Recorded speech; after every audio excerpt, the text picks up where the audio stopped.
Okay, what's up everyone? OJ here. Welcome back to another stream. Today we got a great show for you guys. Got a lot of topics to go over, from the new situation that's going on with the hashtag ban Nairo movement, or not even really movement, but video that Technicals did. We also have the eShop sales. We got a big Black Friday eShop sale going down. Remember, also it's pretty much worldwide if I'm not correct, and if it's not, you can always just make a US account and you can access those eShop sales. So we also have that, plus we also have more when it comes to the Xenoblade discussion. I asked you guys on Twitter recently, we had a video as well, so we're keeping the Xenoblade talk up on the channel. I want to do at least one Xenoblade feature weekly on the channel, so at least one new Xenoblade feature, gameplay thing, something to do with Xenoblade every single week until Nintendo releases a Xenoblade game. Until we get a new Xenoblade game. One new feature on Xenoblade a week till we get there. So, should be a lot of fun. But anyway, good to see all you guys here. Welcome to the stream. OJ's the name. Talking video games is the deal here. Let's go over some of the Ninja news first and foremost before we get into anything else. Okay, here, guys. First up is that the content on the channel. So, we've been doing pretty well. Obviously, definitely want to do better, so I'm working on different ways to get you guys content that you guys want to watch, so look out for that. So engaging content. Today we had a video, #1 best video out of my last 10 videos. Still not where I want to be views wise, but that's okay, we'll get there. Remember, we have new videos every single day, and we got new donations every single day. Let's go! Hey, shout outs to the JoJo boys. Let's go, Shinru with the $20, and he says, "Sup, OJ's Ninjas. Happy Thanksgiving to all. Got Neo 20 for $30. Ooh, we'll be here this Friday. Grab it before it's too late, y'all. Can you play something from Neo 20 or OJ? Is that copyrighted? A lot of Neo 20 stuff is weird. I won't play Neo 20, but I'll play the original Neo. How about that? Or sorry, the original World Ends With You. Let's see if Mewmore has done anything with the World Ends With You. No, he hasn't. Let's see here. Let's just play this. All right, so yeah, we'll just play the original game. But yeah, the second game just has a lot of lyrics and weird stuff in there. So yeah, unfortunately can't. But Shinru, thank you for the $20. That does make you the top Shinja and stream Hokage. Thank you so much. I do appreciate that. Thank you so much, Mr. Shinru. You guys give some love, respect, and emotes to Shinru with that $20, becoming this Hokage of the stream with that 20. Anybody want to pass him up on there? Just got to do more than that. Also Stream Ninja as well with that 20. Anybody does more than that 20, that will also pass up Shinru. But right now he has a solid spot on the leaderboard here, so thank you so much, Shinru. I do appreciate your support, my boy. I really do. Thank you. All right, so let's go and get back into the Ninja news. And also the Ninja news is that, yeah, once again, I think I had nearly 8K views already. So we're definitely looking at 10K plus for that video today. And yeah, remember, new videos every single day, 7:30 a.m. Eastern time, 4:30 p.m. 4:30 a.m. Pacific time, 7:30 a.m. Eastern time, new vids. I'm working on a few new things for the channel too, guys, so look out for that, some upgrades. We're going to be changing up some of the things going into 2022, so I'm looking forward to kind of breaking that down with you guys and everything. And we'll just kind of upgrade it as we go along. You know, like I said, I did it like a new, we got a new logo on the channel. You know, I'm going to do actually a new background as well. Yo, shout outs, thank you so much, Mr. Your lawyer's lawyer with the tune-in tier pledge. I do appreciate that. Welcome to the Elite Ninja fam. Thank you so much for becoming a new tune-in tier member. Remember, guys, those memberships are only $1. And if you enjoy the streams, you enjoy the interaction, you enjoy the connectivity that I bring, the energy that I bring to as a community, then you can definitely become a member for $1 a month. And it gets you into our Discord, and it gets you emotes and into all of our tournaments, exclusive giveaways, prizes that we have. So yeah, awesome stuff there. So thank you so much, Mr. Your Lawyer's Lawyer. Your Discord link is in the main homepage. Check your perks, and it's right there for you. Thank you so much for your support. I do appreciate that. Thank you. Do appreciate that, my boy. All right, so yeah, like I talked about there, obviously becoming a member, that's part of the Ninja News. You guys, if you can, become one. If you can't, that's okay. Watch all my videos every single day as soon as they go live. Let's go. All right, so let's go and get into shout outs. If you're here in the chat, feel free to say hi. I'll be more than happy to say hi back to all my lovely people here. Mellow Wolf, what's good, Mellow Wolf? Shinru, what's up, man? Welcome. DOS, Ferratu, what's up, man? Welcome. Let's see here. Game Blaster, what's up, man? Welcome to the stream. Let's see here. We're going to talk about Xenoblade, so we're going to get you a good dose of Xenoblade today. Watch my videos on it, too. I mean, there's plenty of content on the channel to watch when it comes to Xenoblade. So, yeah. Shinru, once again, shout outs. Heartland, Cromarty, what's up? Welcome. Devin Rose, Dank Beam Center X, Dior, what's good? J-Bird, St. Lou. Where the hell is my chapstick at? I'll be right back, guys. Let me go get my chapstick. You guys keep saying hi in the chat.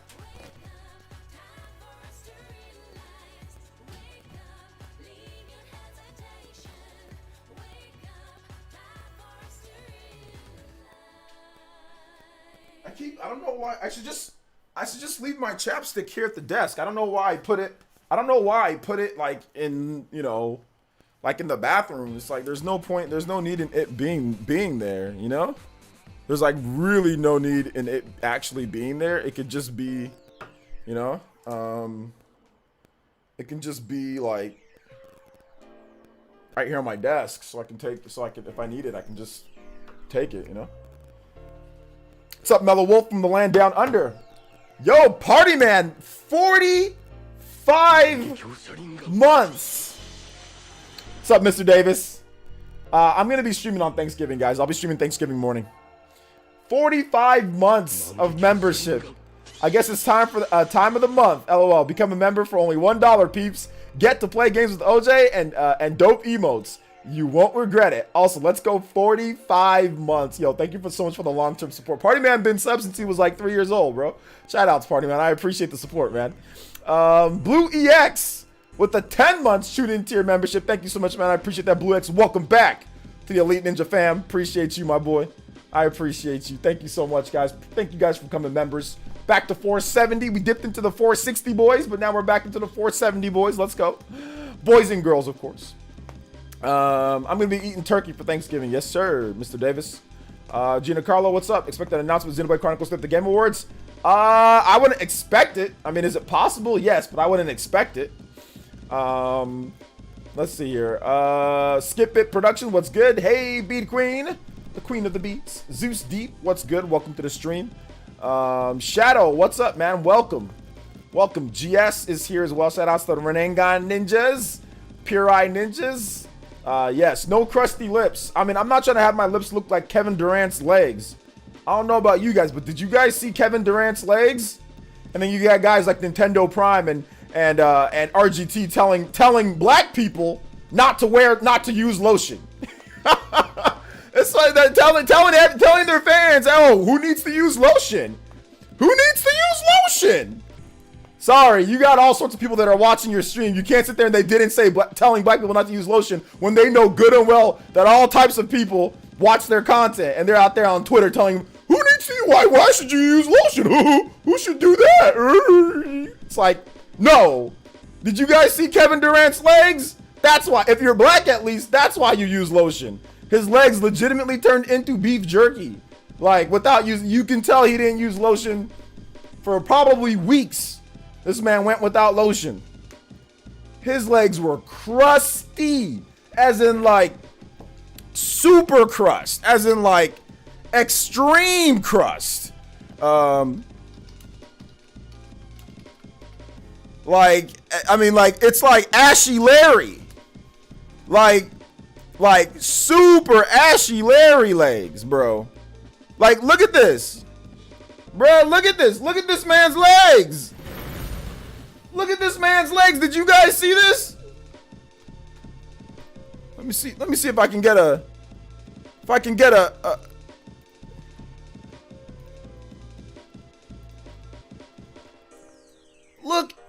look. Bro, what you mean? What you doing, baby?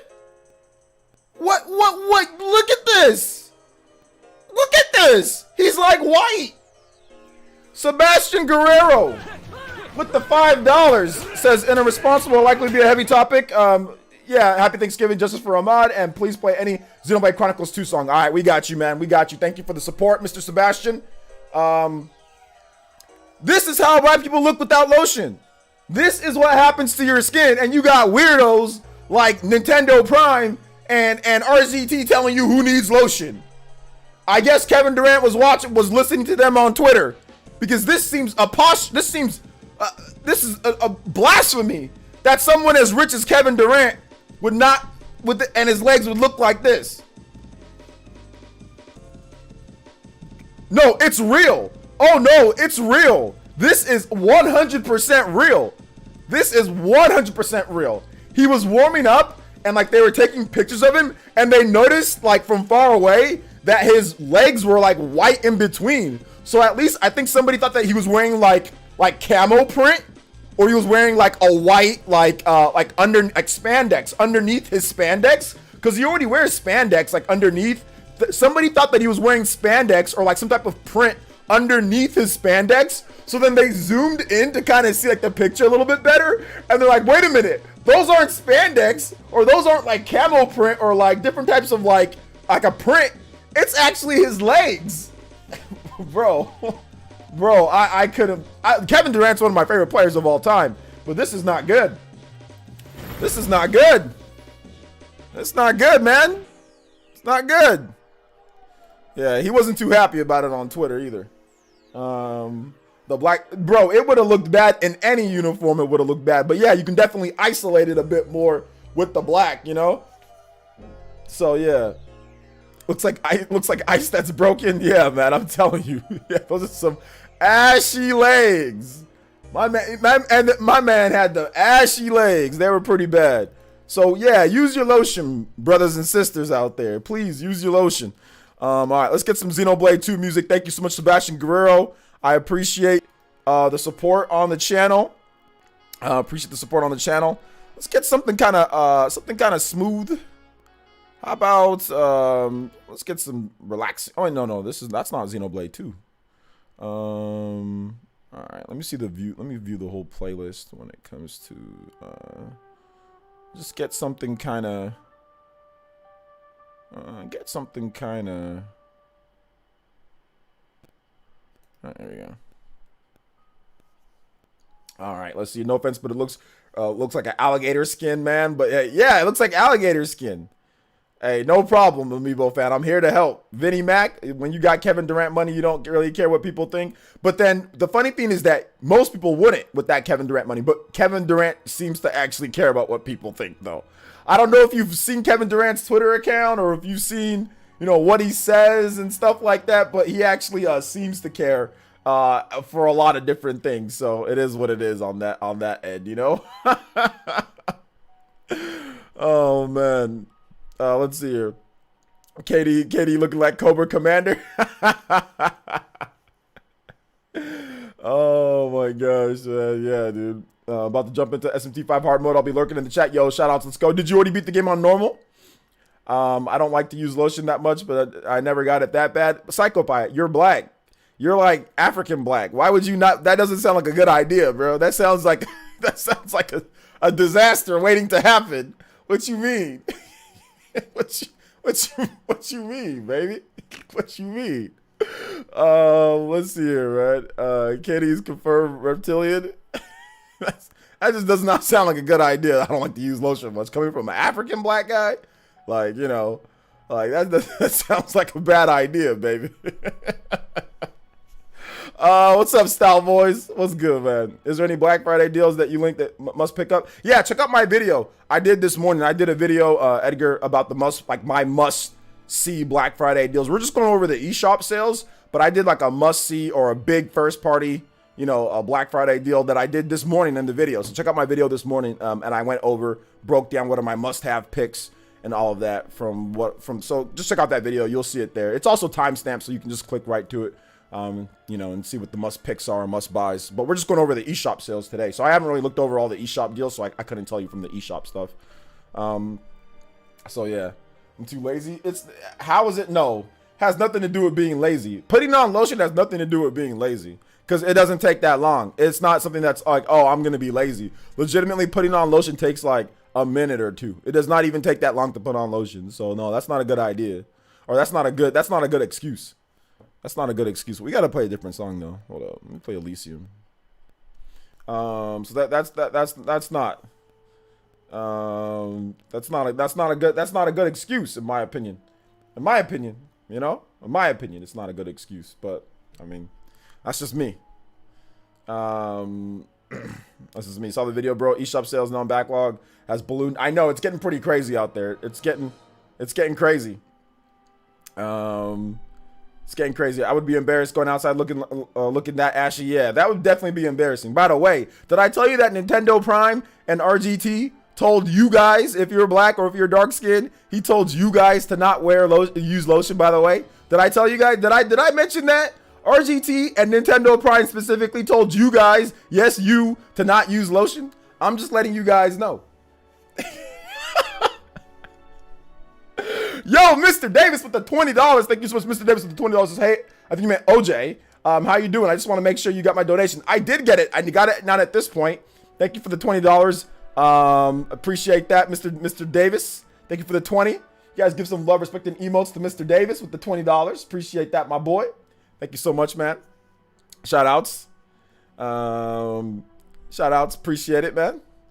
Yo, Mr. Davis again with another $10 to the mix here. Shout outs. Let's go. And he says, hey, OJ, did you get my donation? I sent you 2 donations. If I like your video this morning. Hey, you liked my video this morning. Thank you so much, Mr. Davis, with the 2 donations. One of them $20, one of them $10 for a $30 total donation. So that does make you the Hokage of the stream, passing up Shinru's 20. Shinru still has the most per a singular donation with this because he used Streamlabs. So thank you so much, Shinru. Do appreciate that. But Mr. Davis is now at the top of the Hokage board with that 30. Thank you so much, Mr. Davis. Appreciate that. You guys give some love, and I'm not sure why it's not popping up. I think it's going to be a little bit late, Mr. Davis. So it should pop up soon here. I know my alert box is working. My alert box is definitely working. So it should pop up. Actually, no, it's not popping up. It's not popping up in my Streamlabs at all. It's not popping up in my recent events list, which is weird. And I don't know why it's not popping up in my recent events list. Yeah, it's just not. It was working, now it's not working anymore. All right. So, but I know Streamlabs is the regular ones is working. Let me see here. I mean, it should work. I just tested it. Let's see. Yeah, everything, and the membership's working. Hey you. Hey you. I want to shake your hand. I want to shake your hand, Mr. Davis. I want to shake your hand. Yeah, I don't know what's going on, Mr. Davis. Hopefully it pops up soon. Let's see, specifically telling black people. No, I'm joking, Cuts. Guys, don't take what I'm saying about Nintendo Prime and RGT seriously. No, they didn't specifically tell black people to not use lotion. No, I'm joking. It's a joke. It's a joke, guys. I'm not serious. Those are my friends. Oh my gosh, I'm joking. But no, they did say like, oh, well, me and Prime got back and forth about foot care, about like using lotion just in general. And he was like, no, you don't have to. You know, your body can naturally take care of it. It was like a whole thing. RGT was like, who uses lotion? Like, do people use lotion? I was like, y'all crusty. I was like, y'all crusty. Y'all crusty. Oh my gosh. This is Kevin Durant is a virus. Oh my gosh, that messed me up. I've never seen anything like that. That seems like some sort of weird stereotype that black people don't need lotion. Not stereotype. Stereotype? Or if it was a stereotype that black people need lotion. I think it'd be like they need lotion. I think in general, that's the reason why some people be like, oh, white people like black don't crack. It's not that it doesn't crack. It's that black people always be using lotion. You know, because if you use lotion over the course of your life, your skin's gonna look a lot better. If you don't use lotion over the skin over the duration of your life, you will look worse than people who do. Like, let's just be real here. If you're never using lotion, you're never using anything to help your skin moisturize and heal and look more radiant, look better. Yeah, you're going to look like trash when you get older. Let's just be real. You're going to have a bunch of wrinkles. Your skin's going to look a bit weird. However, if you use lotion over the course of your life, by the time that when you get older and older, you're going to look better, right? Like before, I didn't really use lotion good enough on my arms. And I remember I had all those little dots and spots and marks on my arms. I've been using lotion, good quality lotion, and, you know, nourishment and all that to get rid of that. And look at how much better. It's all even. I used to have like where it was like here, it was like way darker than here, right? So it evened things out. My face too evened it out, made it look a bit smoother, you know, got rid of the spots. So you look better. So, but people who don't use lotion, you know what I'm saying? Who don't your whole life, you're gonna get age spots. You're gonna look worse. It's just. Black people just tend to use lotion more than other races. That's really what it comes down to. It has nothing. I don't think it has anything to do with. I mean, a little bit to do with genetics too. But at the end of the day, it's just that black people just use lotion. That's it. I think that's what it is. Personally, that's what it is. You know, because you see like a lot of the smooth looking white people that get older. Yeah, they use lotion. They go over their skincare, or like Hispanic people and all that. They tell you, oh, well, I do this, I do this, I do this, I do this, like for my skincare. It's like, okay, well, that's why they look that good. You know what I'm saying? Because they're taking care of their skin. But it's like default that like the majority of black people just use lotion. Like it's like default, you know, whereas you could not say it's default for other people. You can, but for black people, it's like default. Most people, pretty much every black person that I knew growing up, we all use lotion. There was times that we were ashy, but we all use lotion somewhat regularly or every single day, you know? Or every single day. So yeah. Yeah, it's more important for black people. It is because it makes us even look worse. The thing is, like, you can kind of get away with it a little bit, you know, if your skin's lighter, but if you're darker skin or if you're the skin of like normal black people for the most part, then like, yeah, it's just gonna look worse. It's just gonna show up, you know? It's just gonna show up. So yeah, yo, Dark, yo, thank you for the 100 core crystals. He says, you're the RPG guy on the Spawncast. So what RPGs for the Switch do you recommend? I've heard great things about SMT5. Already have Octopath Traveler. Yeah, SMT5, you can't go wrong with that. SMT5, you know, is one of the best RPGs ever made, in my opinion. I just recently did a video talking about SMT5. So if you want some more information on that, you can check it out. Or you could check out like a Xenoblade Chronicles Definitive Edition if you want something that's a little bit more action RPG-ish on there. So that's very good too. There's lots of good RPGs though. If you're looking for like a strategy RPG, then Fire Emblem Three Houses, that's a fantastic RPG to get into as well. So yeah, I highly recommend SMT5, Xenoblade Chronicles franchise, Fire Emblem franchise. Those are all very good. But yeah, I'm the RPG guy. Let's go. You've been using lotion? Hey, there you go, Star Wars. Just don't use lotion with polyglycol, more likely to get skin cancer. Well, I mean, yeah, we're not talking about that. We're talking about like the over-the-counter, you know what I'm saying? Cocoa, like the all-natural cocoa butter lotion. Like, or if you just like use like the Shea Moisture, that type of lotion, like the all-natural lotions, guys, not the heavily chemical lotion. None of that. Yeah, use the all-natural lotion. All natural, baby. Got my Vaseline with cocoa butter. Yes, ma'am. Let's see, I'm trying to lose weight. Any workout advice? Go check out my videos. I already made a workout video to lose weight, so go check that out on the channel. All right, I'm done with Xenoblade music right now. I'm done. I ain't trying to hear Desolation again. Hold up.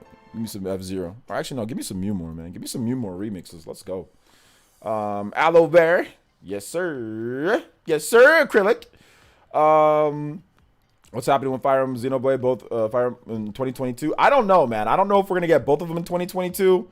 but it's definitely a possibility that we get one of them in 2022, then maybe another one in 2023.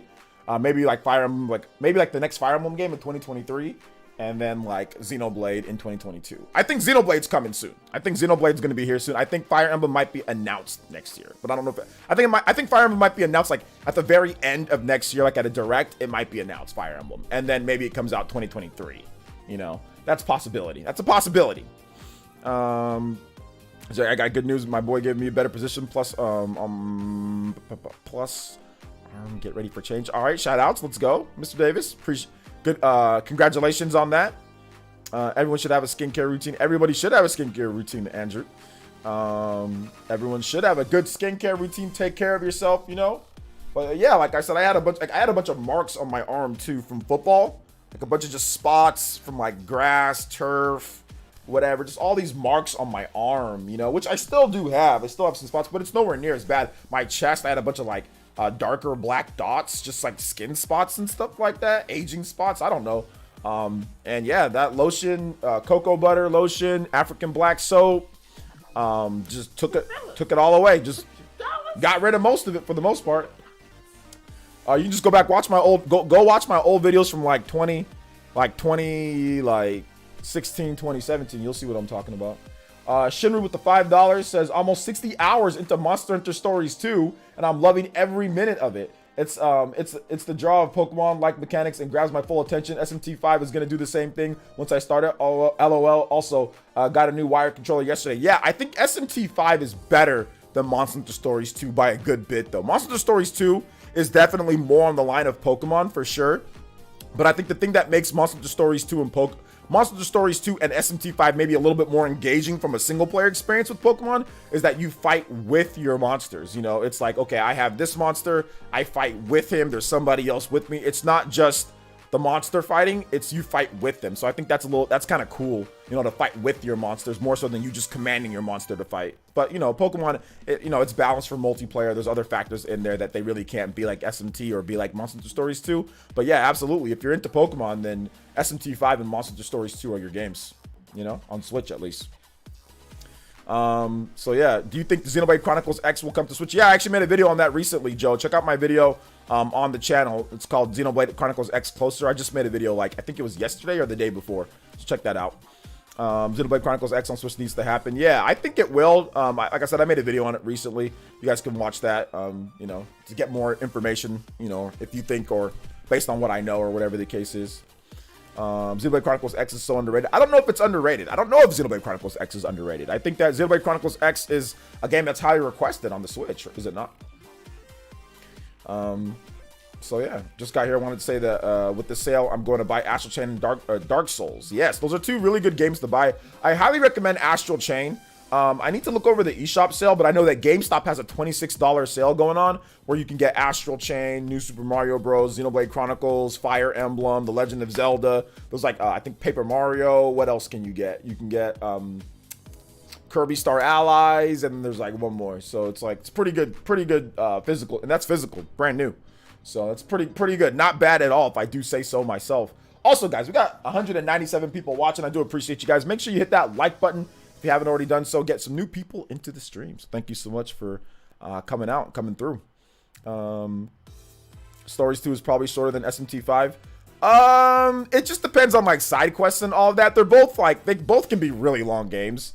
SMT5, based on things, it might be shorter. I'm not really sure, to be honest. Just because I put like, I'm like almost 90 hours into SMT5, and like I beat Monster Hunter Stories 2. I beat that in 70 hours, but I did like I didn't do all the side quests, but I did a lot of side quests.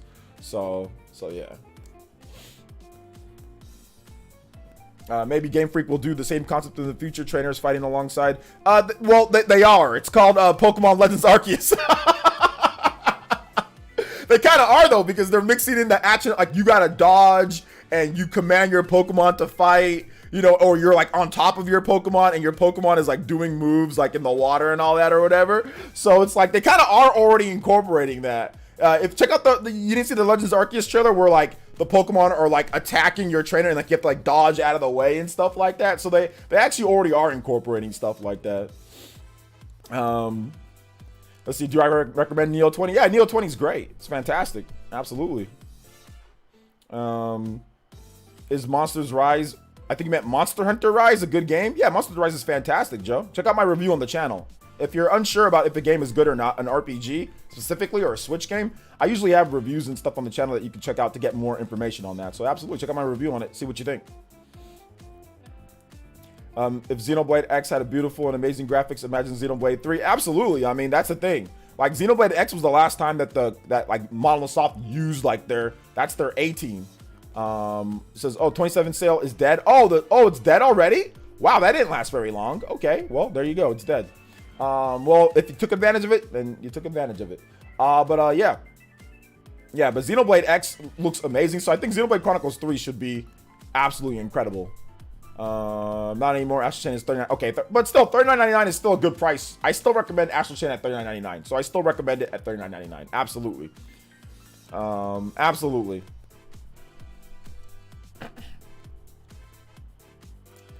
Let's see here. You got a question? Go ahead. I picked up Mario Golf and Skyward Sword pre-owned on GameFly for $30 each. I don't like shopping from GameFly. I don't know why. I just don't. I don't like that it's already being used. But that's just me because I'm weird. Nah, bro. I need to throw in hands with the Gyarados. I mean, like I can understand it a little bit. They'd have to change things up because like trainers, you're like a kid, right? So since you're like a kid, there's no background to the kids fighting, you know. So and I don't know if they want like the trainers actually punching and kicking the Pokemon. You know, I'm not sure if that's that style of game, you know. I think what they're doing is good though. I think that incorporating some action elements to where you have to dodge, then command your Pokemon. Maybe you can do some different things to like, let's say like shock the Pokemon or use different tools to like, let's say blind it or poison it or something instead of actually like you punching and kicking the Pokemon. I think that's probably a better option to do instead of you, you know. Because it doesn't need to be just like SMT or just like Monster Stories. Like they can create their own type of identity, which is cool. Which I like that. They don't need to copy it outright, you know. I played Xenoblade Chronicles 2 the most. Probably need to finish Xenoblade Chronicles Definitive Edition first. Yeah, definitely finish Definitive Edition. I mean, I highly suggest like beating the first game before you play the second game. Like you don't have to, but if you beat the first game and then you play the second game, you're gonna get a much better understanding of the ending of the second game. If you play the second game and you beat it before you beat the first game, the ending will not make as much sense. I mean, they'll explain it to you, but it will be way more like, whoa! Like, ah! It'll be way crazier if you just beat the first game, then you play the second game. Whereas if you beat the second game and the first game, it'll make sense, but it won't be anywhere near as hype, you know? It'll be way more hype if you beat the first game, you know? No, I don't buy used games. I played Xenoblade Chronicles 2. Okay, I already read that. Let's see. Yeah, I was lucky to get 26 worth the full 60. 40's not too bad at all. Yeah, absolutely, son. For Astral Chain. So yeah. LOL, fist fighting, but I know. Imagine fighting a Machamp and just getting absolutely slaughtered. What they would have to do is they would have to make like the Pokemon trainers. They'd have to make them into like warriors somehow, and they're just not that. You're like a kid, you know. You're just like a normal kid. People in the Pokemon universe don't have powers. That's the thing. Like they'd have to completely change the lore, because there's no way that a human is stronger than a Pokemon. You know, for the most part, there's no way a human's stronger than a Pokemon. So they'd have to completely change the lore of Pokemon. SMT has always been like, okay, well, you're a demon. Monster Hunter is, okay, well, you're a hunter. Hunters have superhuman strength, you know. They have like, you know, they have superhuman strength. Hunters have superhuman strength. You know, demons obviously are way stronger than humans. So they'd have to change the lore in Pokemon for it to actually, you know, for you to actually be able to have the strength to fight a Pokemon. And they're not going to do that. They're sure as hell not going to do that. So yeah. At the first boss in Xenoblade, well, you got a long way to go. But I'm glad you're playing it. Glad you're playing it. Yeah, that was my reaction to when I beat Xenoblade Chronicles 1, then Xenoblade Chronicles 2. Yeah, you gotta beat the first game and then beat the second game. Xenoblade Chronicles Definitive Edition combat is slightly better than Xenoblade Chronicles 2 combat, toward being a little better than the first. Okay, well, there you go. You have your different types of combats and what they do. So yeah, man. What do you mean? Jesse and James take every Poke move and they're still alive. Yeah, they'd be getting bodied. That they can't fight against them. What you mean? Jesse and James be getting absolutely bodied. Shout outs to Dark with another 100 core crystals. Says Xenoblade Chronicles X really needs to come to Switch. If that comes as well, the first Mario Maker, Paper Mario, Color Splash. I'm gonna sell my Wii U. Might want to hold on to that Wii U a little bit longer because it's a rare system. So I want to hold on a little bit longer because that system's definitely going to be rare in the future because Nintendo didn't make a lot of those because it sold so bad. But yeah, man, shout outs. Thank you so much, Dark. Thank you for another 100 core crystals. Appreciate that. Top of the leaderboard over there on Twitch. Appreciate it. Thank you so much. SMT 1 and 2 was interesting because the humans were really just that. Humans, no magic, only guns and swords. The humans are still that in SMT. For the most part, they're still just humans. Humans aren't really ish in SMT. They're still to that till this, even in SMT 5. Like the only reason why you can fight is because you're a Nahobino. But all the other or if there is a human, they've got potential. Like they're given like a demon summoning ability. Like they're given abilities. They're not necessarily. They don't have them. They're given something from somebody who is of higher power. You know, so SMT is still kind of like that. The humans are just kind of humans. Although, like in SMT 4, there's they have tools and certain things to train the humans into samurai, right? Into like samurai that can control demons and also withstand attacks and stuff like that. So SMT4 is a little bit different, but the regular humans in that game are regular humans. Without that training and without those tools that they have, they wouldn't be able to survive demons. They'd get killed instantly. So there's always special circumstances for humans in SMT, but the large majority of humans in the SMT world are just that, just basic, I can be killed humans, you know? Like I can be bodied humans, you know? Have I played? I've played every single Xeno game. I've played actually pretty much every single Monolith soft game. I don't think there's a single Monolith soft game that I haven't played. Let's see here. Amiibo Festival will be $1,000 in the future with the Toby mask on. 1,000. Let's see, Shinru says, I don't know if you remember, but there was a banned episode of Pokemon where a guy running a Safari Zone held Ash and his friends at gunpoint. Surprised no wars broke out. There's been a couple banned episodes. I think anything with Jinx has been banned, or they changed Jinx's color. So yeah, there's been a couple banned episodes and stuff like that with Pokemon. Some controversies here and there over the decades that, I mean, Pokemon's been on for you know 20 plus years, right? So I mean, I don't think any show that's been on for a long time obviously has like certain stuff that's been banned, or they go back. I mean, there's banned in SpongeBob episodes. There's banned like any type of cartoon. There's always banned stuff. I mean, you know, I grew up in one of the golden ages of cartoons like Bugs Bunny and all that stuff. There's so many banned Bugs Bunny and old school cartoons and stuff like that. So it makes sense to me.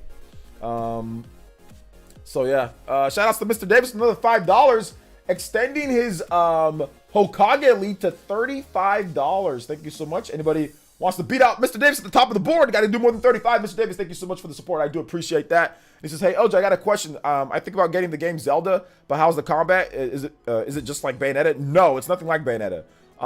Zelda Breath of the Wild combat is more, it's more grounded, but it's kind of weird. The combat, it's hard for me to explain, but it's just like a typical action adventure game. You know, you have a sword, you have a shield, you have different types of weapons. You can't really do air combos and all of that, but you can like jump off of high places and attack people from down. You can use bombs. You can use the environment. You have this thing called like the Sheikah Slate, and it helps you pick up objects and hit people with it. You can like roll barrels and shoot like with a bow and arrow. So there's various different types of combat styles within Zelda, but it's not like Bayonetta at all. You know, the combat's not, it doesn't feel like Bayonetta one bit, you know? So yeah. Shout outs to, they also banned an episode where James got breast implants. Yeah, that's true. Shout outs to Stealth 40K. What's good, Stealth? Have you ever tried speedrunning a game? When I was younger, yeah, not anymore. I played Namco Cross Capcom for PS2. Namco Cross Capcom for PS2? I don't think so. I do not think so. The Porygon one because of the seizures. Yeah, the Porygon one, yeah. In your opinion, what's your favorite Xenoblade game and why? My favorite Xeno game? I don't know if I have a favorite Xenoblade game. I love them all equally. But long story short, I have a video where I talk about why I love all the Xenoblade games. You can check out that video. But I don't know if I can pick one. It's like picking between like, you know, if you have like a bunch of children, like pick your favorite child, you know, and they're all good. So it's tough for me to pick which one's my favorite because I love them all in really high marks for different reasons because they're all so different. All the Xenoblade games are so different. That's the funny thing. Like every Xenoblade game, it's like they're similar, but then they're really different at the same time, you know, which is crazy. So yeah, hopefully that answers. Let's see. Introverted says, "What's up, PlayerEssence? And everyone, a happy Thanksgiving. But my lunch break is about to end at work, so I gotta bounce. Appreciate you and everyone. Hey, shout out to Introverted Me. Thank you for coming through. And yeah, we will be streaming. Happy Thanksgiving to all Thanksgiving Eve to everybody. We will be streaming on Thanksgiving Day, so in the morning before I go eat and all that. So we will be streaming. So look out for Thanksgiving Day stream. Thanksgiving Day stream here on the channel. So yeah, it should be fun. I've played every single Xenoblade game and I've played Xenogears, guys. I've already answered that question. Please no repeat questions. I already answered that. Yes, I've played Xenogears. I've played every single Xenoblade game. I've played every single Xeno game. I've played Xenosaga. I've played Xenogears. I've played everything from, and I even said I played every single Monolith Soft game. So there's no need to ask me if I've played this Xeno game or Xenosaga or Xeno. Yes, I've played every single one. I've played every single one, boys and girls. Hopefully that answers the questions, because I've gotten that at least three times since we started streaming here from people that have been in the stream the whole time. Shout outs though. He says, my bad. No, it's okay. It's no problem. No problem at all. So OJ, he's outside, will not like the game basically. I never said that you won't like the game. Every game doesn't have to be like Bayonetta for you to like it. I mean, it's a different style of game. It's an adventure game. It's like you explore, you do other things. It's not just about it's not about air combos and combos and all that. It's not what Zelda combat's like. So the best way to know, Mr. Davis, is just watch the videos on it. Watch my content. I talked about The Legend of Zelda. I did a review on it, I think about a year ago. Like I re-reviewed the game last year. So go watch, just type in The Legend of Zelda Breath of the Wild review or something like that. I think I have it on the channel. Let me pull it up for you just to make it easier. So if you guys are ever curious about like my in-depth thoughts about a certain game, you can definitely ask me, but I'm gonna absolutely refer you to watch the video so you can understand. My words are one thing, but you need to see the gameplay. You need to see what's going on. You can't just judge it just based off of someone's words. You need to actually see the game as well. So I highly suggest watching my reviews too, to understand everything, because I can tell you to get the game right. But what if you see stuff in the gameplay that you don't like? Or what if you don't like the gameplay from what you see? Then it's going to be a bad, then you're going to be like, OJ said something I don't like, or whatever the case is, or I don't like it or whatever, So yeah, I have my review. I was looking kind of chunky. It was a year ago I did looking kind of chunky in this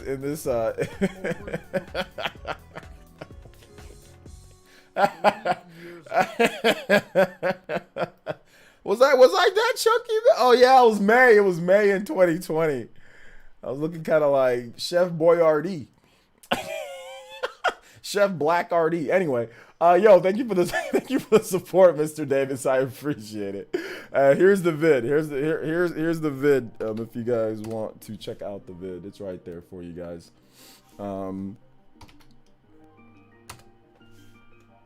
Let me make sure that the link works. Okay, yeah, it works. It works. Let's go. Cleveland Brown making a comeback? Nah, that Cleveland Brown OJ done. Cleveland Brown. My shirt's like, my Joy-Con boy shirt is like screaming for its dear life near the armpit range. Like, and that haircut though too. The beard looking fresh, but that haircut ain't looking. I'm not sure.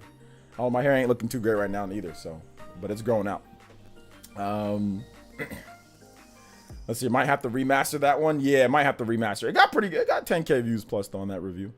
Let's see here. Hey, OJ, did you hear about SMT5 beginning a review bombed on Metacritic? It's irrelevant.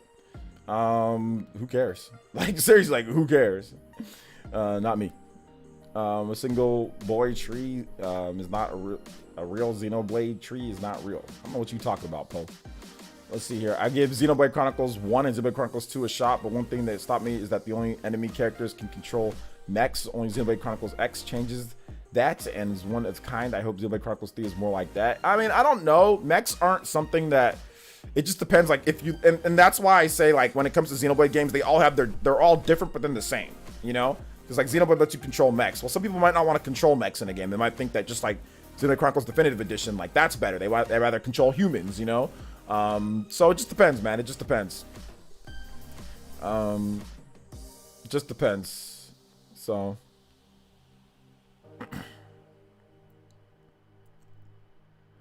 Let's see here, but yeah, I mean, I don't think it really matters, you know, and I don't think it really matters with is this working? Mr. Davis did another. Is that? Hold up. Okay, so I think it's working. I'm not sure if Mr. Davis's donations are popping up. Are they? I don't know if they are or not. Either way, whatever. It's supposed to be working. Essentially, it's supposed to be working. Yeah, this was back in. I did it back in May of 2020. May 25th, 2020.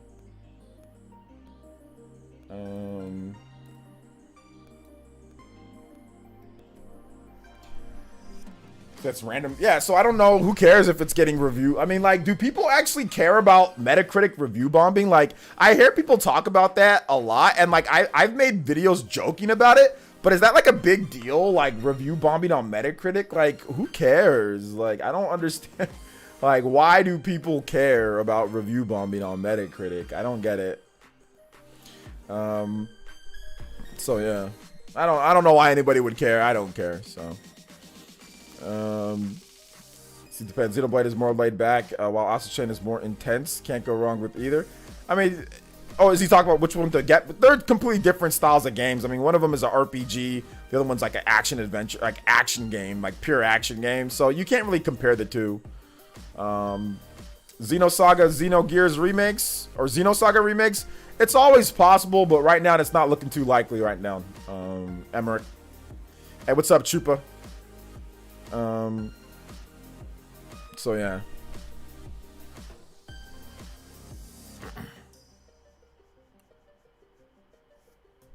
loved your Xenoblade videos. Watched nearly all of them. Has me hyped for Xenoblade Chronicles 3. Thank you so much, Omega Metal Chase. Thank you for the support, man. I appreciate you watching the vids. I do appreciate that. I really do. Thank you. Thank you for the support, boys and girls. It's good to know you guys are checking out the vids and having fun and watching them and all that. I'm working on a new... I want to work on a new... what's it called? A new border. Or not, what is it called? A new banner for my YouTube channel. I want to work. I like the one that I made. I think it looks really cool, but I want to work on a new one. I think I'm going to work on that tonight, along with cleaning the house. I got to clean the house up. My brother's coming here, so I got to clean the house up. I've already been cleaning though. I've been cleaning, doing laundry all day. So I just need to finish up, clean the bathrooms, vacuum a bit more. You know, my garbage disposal broke though, so I can't really do dishes, but I'll put them all in the dishwasher. Man, we'll see. We'll go from there. Oh man, let's see here. Honestly, I don't feel any of these reviews companies. Honestly, I don't feel any of these review companies.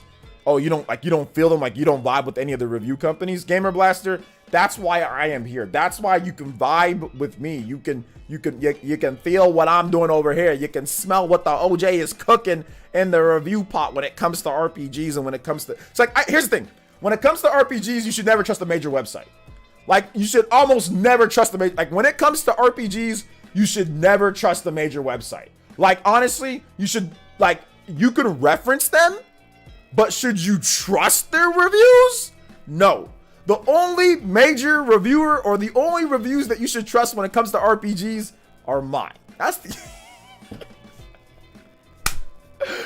I'm the only person you should trust when it comes to RPGs. Honestly, I'm not no cap, but I wouldn't trust anybody else with RPGs but me. I'm the only person you should trust. Me. Outside of that, there might be some other people that you could trust, but even some people that do RPG content, they sus too. So you should only trust me when it comes to RPGs. That's it. That's it. I'm not trying to toot the own horn, but out of steering people right and wrong with RPGs, my track record is impeccable. Nobody has more wins. Nobody has more career victories than me in terms of Nintendo content creators. I'm like the Jordan of RPGs when it comes to recommending. I don't think anybody can say my track record isn't impeccable. It's impeccable. That I'm off in other things, okay? Hardware I've been off with Nintendo hardware. Other things I've been off. I'll admit that. But RPGs, I'm like Jordan. It's like I'm the best one. There's nobody better. No. So yeah. Don't trust anybody else, nobody else's opinion but mine when it comes to RPGs. Oh my gosh. Metacritic matters to game developers where bonuses can be tied to casual noob gamer. We weren't talking about Metacritic for reviewer or for the actual Metacritic score. We were talking about the user score, review bombing. Review bombing does not factor into anybody's paycheck or anything like that.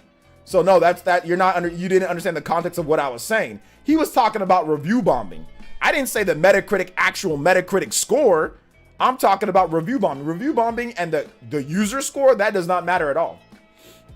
Paul Gale says, I need Chrono Trigger to get remade, but not mind seeing the Square Enix 2D HD engine treatment. I don't know if they're going to do that. That's the thing. I don't know if they are going to do that, you know? But we'll see. We'll see how it works out. Hey, OJ, what's your prediction for when the next Xenoblade game will be revealed? Check out my latest video on Xenoblade Chronicles. I talk about X and I talk about 3 in there, and I give a prediction, kind of a general rough estimate of when we could see it, whether it's at a direct next year or so. But I kind of go in depth why and what's been going on in that video. So make sure you check out that video, guys. BMA Joe. Let's see. Can't wait for OJ's 5-hour review of Star Ocean 5. 5-hour? No, absolutely not. I will not review that game for 5-hour review. Should I get Octopath? Your thoughts? I like Octopath. It's very good. And yes, you should check it out. Check out my review on the channel. I did talk about Octopath quite a bit. So make sure you watch that review first to know that you like it, or check out some gameplay. Usually raw gameplay is the best, in my opinion, is the best way to know whether you're going to like a game or not. It's just actually seeing it without the person talking. But if you can't find that, then, just watching a review is always good. But Octopath. Let me link that for you guys. I know a lot of you guys are asking about Octopath. So yeah, I did a review about 3 years ago. Octopath, 35 hours in, one of the best Switch games, no spoilers. So yeah, you guys can check out that. So yeah, OJ, you're right about games. I'm right about RPGs. Outside of that, like I said, I might be wrong about other things, but yeah. There is the Octopath review for you guys. It was a long time ago, but it's still relevant today. I was looking kind of chunky in there too. Let's see here. Absolutely worth it. Yes, sir. Pasha. Let's see. Did I miss the Nairo discussion? Dude, we haven't even started the Nairo discussion. We haven't even started it. We've been talking about so much goodness and greatness. We haven't even really started the Nairo discussion because we have a good stream tonight, long stream tonight. Well, I don't know how long this stream will be because I still gotta clean.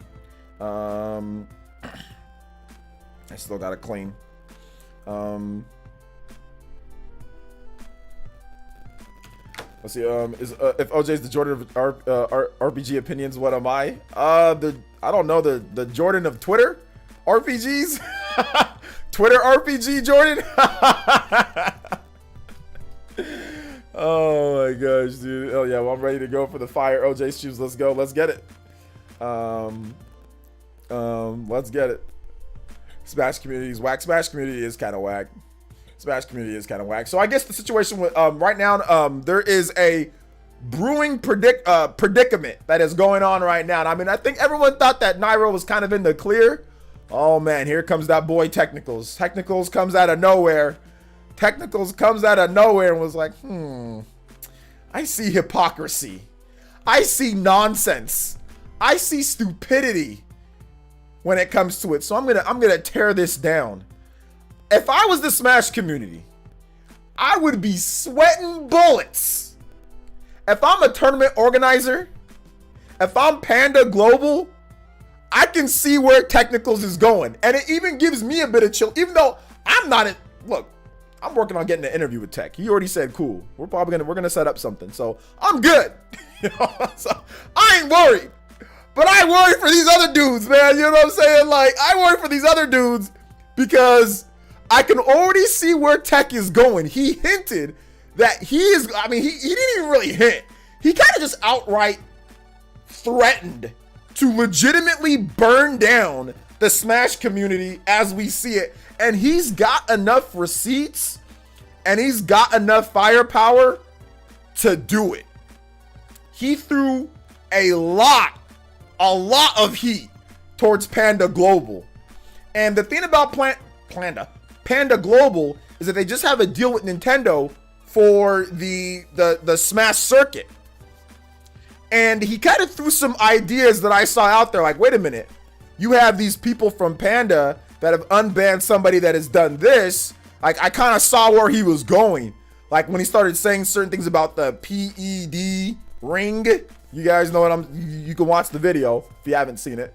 But Technicals on YouTube, by the way. He'll probably be at 100,000 subscribers by the end of the year. His channel's blowing up. But yeah, man, like, it's essentially what the issue is. I'm going to paraphrase everything. Zero had inappropriate discussions with the minor 7 years ago. That was found out recently, or last year. He was banned, okay? He was banned and he basically quit. Now he's back.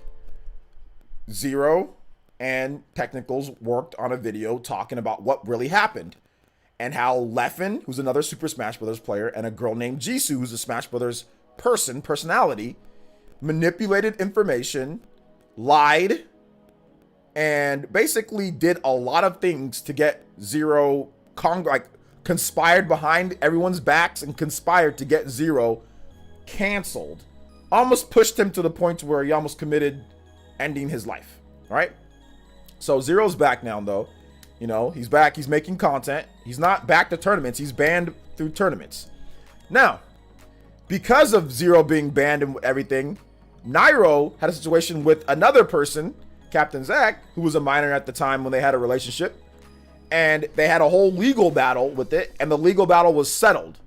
Nairo was actually, you know, unbanned from multiple different tournaments. And many people in the Smash, you know, the figureheads in Smash have all welcomed him back. Not everybody, but he can go to some tournaments if he wants to. He's unbanned from tournaments. So the hypocrisy that Technicals was looking at, or the stupidity, was like, wait a minute. Why would you ban Zero for something that he did 6 years ago where the person isn't even around, or even there's no way to confirm exactly everything in terms of who she is or what she's doing or how old she was at the time or whatever the case is. You know, and there's no evidence of it, right? It's just they said it happened. Okay? Compared to somebody who legitimately did something that was confirmed, that was there, to where his friends, even all around him, said, hey, this is not right, don't do this. And as the adult, he still did it. And then he flipped it, or not flipped it, but then pinned it on Zach. Which, yes, I do think Zach did some things, but he's still the child in that case. And that's Technical's point, right? It's like, well, wait a minute, it doesn't matter. You know what I'm saying? It does not matter if that's the case. So that's where Technical's angle is like, well, why is Nairo unbanned when there's confirmed instances of him doing something, you know, with that? So that's the problem. You know, that's definitely the problem that's out there. So if you haven't seen Technical's video, go check out the video. That's the situation going on with Nairo right now, okay? I'm not making any jokes towards it. There's any type of situation like that. It's a very serious situation, you know, and as somebody who, for sure, I definitely looked at the evidence and I thought there was something there, and I'm like, okay, well, Nairo, you know, he defended himself legally. Like, you look at it from a court type of situation, but definitely after the Technicals video, it's hard to sit there and say that, you know, Nairo, you know, shouldn't be banned. You know, it's really hard. And I'm going to sit there and I'll probably say to myself, yeah, if you're going to ban Zero forever, then definitely Nairo needs to be banned, because fair is fair. And I think that's fair. That doesn't mean, you know, Nairo should be banned from making content. That doesn't mean Nairo should not be allowed to make videos and make a living. No, I don't think that. Both Zero and Nairo should both be allowed to make a living and make money. They both should be allowed to do that. So I'm not saying that. But if you're going to ban Zero forever from tournaments, then Nairo needs to also get the same punishment. Shout out to Sebastian Guerrero with the $10. Says, for Smash Scene, for the Smash Scene, which I don't care about, I will say this. Forest Fire destroys the current forest to make way for a new one in the future. Also, please play Dark Hero from Astral Chain. Shout out. Thank you so much, Mr. Sebastian Guerrero. 2 donations now. Thanks so much for the 15 total. Thank you. I appreciate that. Also, Ferran Perez, thank you for the subscription. Appreciate that, Sebastian. You guys get some Nook Bells to Sebastian. Appreciate that, my boy. Dark Hero. Seriously, a lot of love from Sebastian, man. He's been here for years supporting the channel, so I do appreciate that, man. I really do. Thank you. Thank you so much, Sebastian, dude. You're welcomed and you're appreciated here at PlayerEssence, man. For real. Thank you. All right. Dark Hero.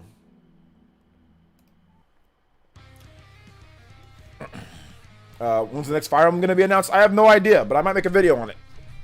Smash Figureheads play right into Tech's hands, kind of hilarious and terrifying considering that they're being accused of. I find it interesting that they continue to ignore him.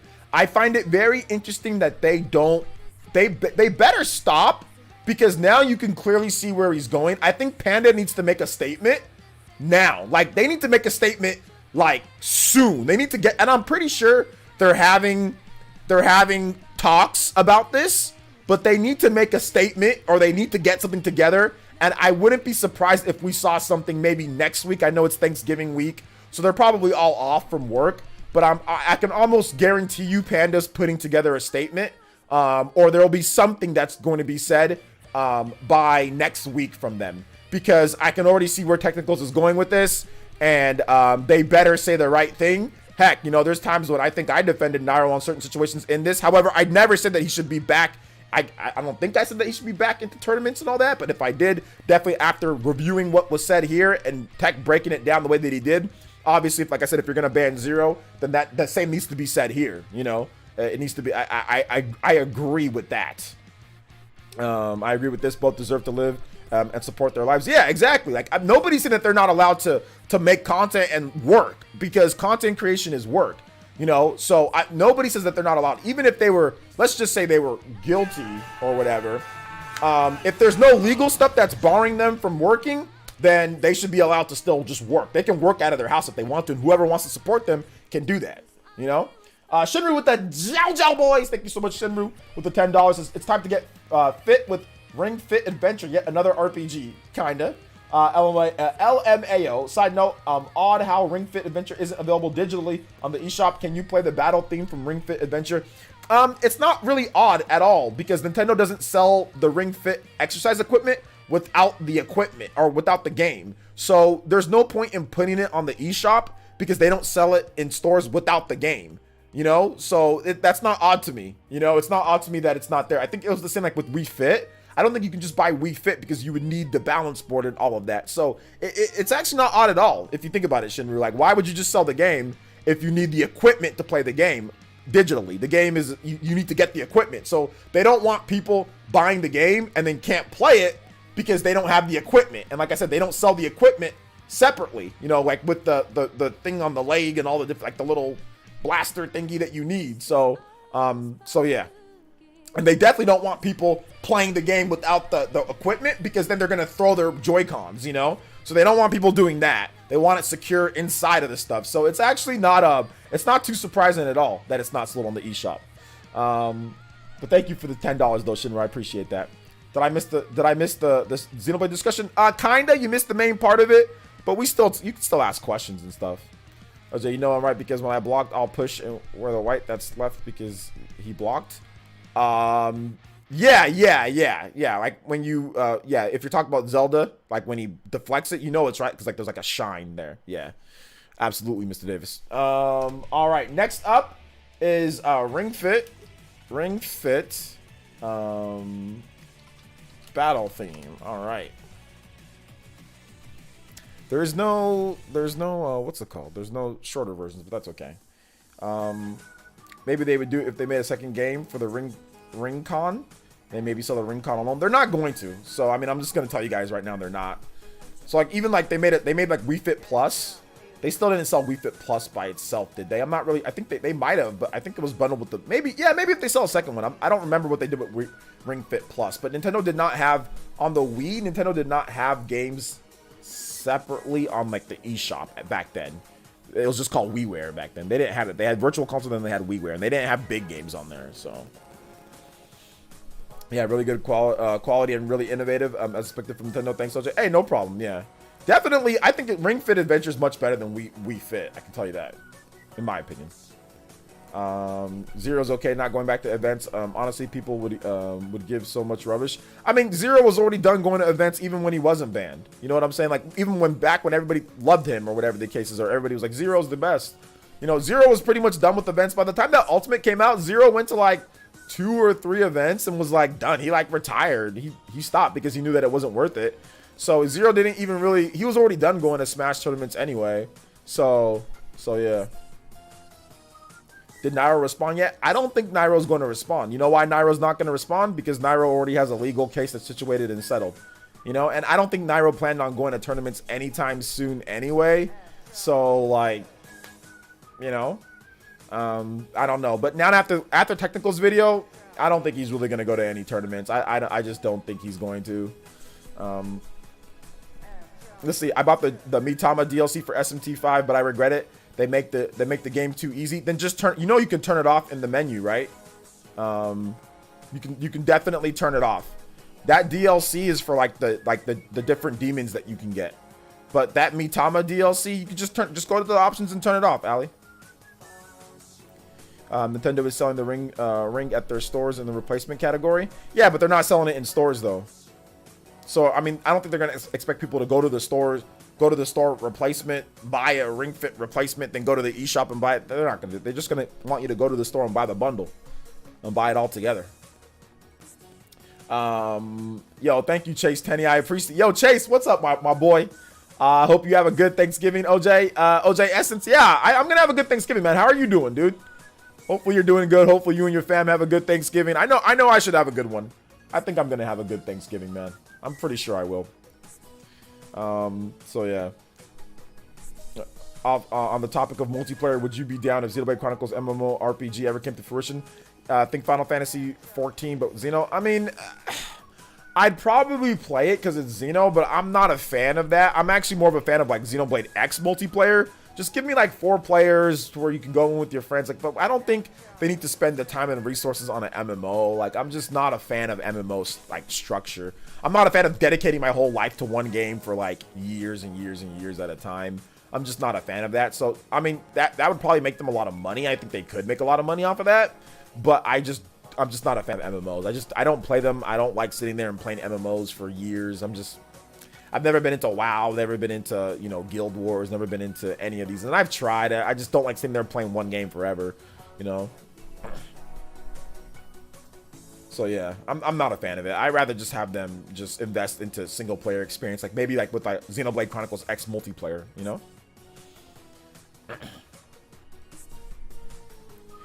So yeah.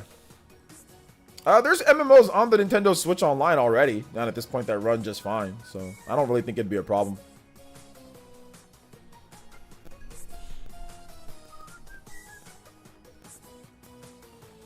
But they'd have to make a server specifically dedicated to that, so it would definitely be something new. It would not be something that they already have. It'd be something that they would construct just for the game. Let's see here. Well, yeah, I could tell that Nairo was losing interest in going to events and was transitioning to a streamer while going to majors just because it was expected of him. Yeah, it seemed that way. I don't see why they're both be I still don't see why they're both be banned on Twitch though. While Samsora is unbanned. Well, since Samsora never actually did anything himself. Hey, what's up, Pico? Happy Thanksgiving, my boy. Hey, good to see you here, Pico. Shout outs, man. Sorry that I took so long to get back to you, bro. So yeah, man. Let's see, still waiting for SMT4. SMT4 probably isn't going to be ported from the 3DS, dude. You should just probably play it on there if you want to play it. Persona 4 Golden Deluxe Edition on Steam for 36% off. Congratulations. But yeah, I think it's because Samsora didn't actually do anything like with someone. It's more of just he was an idiot surrounding it. But yeah, to be honest, I don't think Twitch should be playing vigilante justice, to be honest. I think that's dangerous to do stuff like that, to sit there and go off of fan perception or go off of what people are saying online. And I get that. I get it. I'm not justifying it, but I don't think that Twitch should be banning people based off of mobs online and what people are saying online. I don't think you should have to. I mean, I'm pretty sure there might be like it's in their code of conduct probably, and maybe that's the reason why they were banned. I'm almost positive that that's the reason why they were banned, because there's something that's in that terms of service code of conduct for partners that doesn't allow you, like, for public outcry, or if you make the company look bad, you can be terminated or whatever. But there's lots of people that make the company look bad. Alinity makes the company look bad all the time, and she's not banned, you know. So like and there's been other people that have done things, you know, and they're not banned. So I just don't think Twitch should be kind of going into that realm, just like YouTube doesn't really go into that realm either, unless it's like egregious, like, you know, like EDP. So outside of that, yeah, like EDP was like super egregious, like caught red-handed egregious, you know. So unless it's that, then yeah.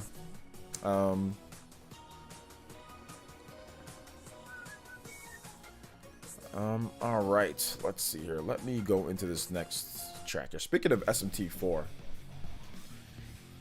thought the good news, GameStop could be open tomorrow. I'm not sure if GameStop's open or not tomorrow. I think it's Thanksgiving. Are they open on Thanksgiving? The game just started playing. Celeste. Okay, congratulations. I also think that people should let the law enforcement do their job instead of people getting on their high horses and enforcing arbitrary code of conduct. I think that's part of it too, man. Reds too, that's part of it. I love the open world based hybrid Xenoblade Chronicles. Where I am my own character thrown into the story and not like Rex or Shulk in the set role. That's Xenoblade Chronicles X, if I'm not correct. Right? Twitch decisions are just so bizarre sometimes when it comes to banning people. They are. I heard GameStop is open tomorrow. Okay, so GameStop is open tomorrow. All right, so if you want to go to GameStop on Thanksgiving, you can go on Thanksgiving. Speaking of Shin Megami Tensei, did you guys see the wallpapers that are available on Shin Megami Tensei? Check this out, guys. Check out that. Woo! Clean. Yes, sir. Yes, sir. The Nahobino has graced the phone. Let's go. Let's see your SMT question chat. Okay, you're asking the chat, not myself. Oh, the Tailsman's? I can ask you the Tailsman. The Tailsman's basically, yeah, it doesn't change as critical. The Tailsman gives your other demons in your party other criticals. So each race, like Avian race, Megami race, whatever, like each demon has a certain race that's associated to it that you'll see by its name. And the Tailsmans give you the ability to access a special based off of that race. And there's a miracle in the game that allows you to do any or let's just call it super. Do any super from any person that you have in your actual party with the Tailsman of that. So you'll be able to do supers based off of other people in your party with a certain miracle. But that's what the Tailsmans do. It gives you access to a new super per a race of a demon. So there you go. I hope they eventually Xenoblade Chronicles 3 improves on the story and kind of cinematic side. Improves on the story and kind of cinematic side. The Xenoblade games are pretty cinematic with their stories. I mean, and the stories are usually pretty good too. I mean, the only game that really kind of has more of a weaker story is Xenoblade Chronicles X, and that even still that's still pretty good. And the cinematics are pretty good. So I'm not really sure, you know, how that you say they improve on the stories are pretty damn good in Xenoblade games for the most part. The only game, like I said, would be Xenoblade X. But the original Xenoblade story and the cinematics are fantastic. You know, Xenoblade Chronicles 2, fantastic story and cinematics. Torna has an incredible story if you connect it all together with Xenoblade Chronicles 2. The cinematics in that game are awesome. So, I mean, I'm not really sure. I mean, I don't know, you know, I don't know. I mean, they're already I'm not sure. They're already really good in those, so. So, yeah.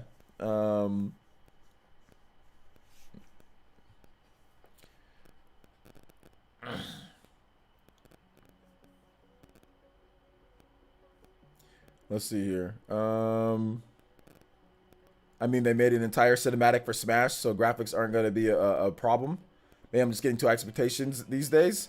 I mean, it's your opinion. I mean, like, I don't know what your expectations are for, I mean, for a game, but I mean, if you want to talk about cinematics, I mean, like, I think there's 10 hours of cinematics and cutscenes in Xenoblade Chronicles 2. Like, legit 10 hours of cinematics. Let me double check on that.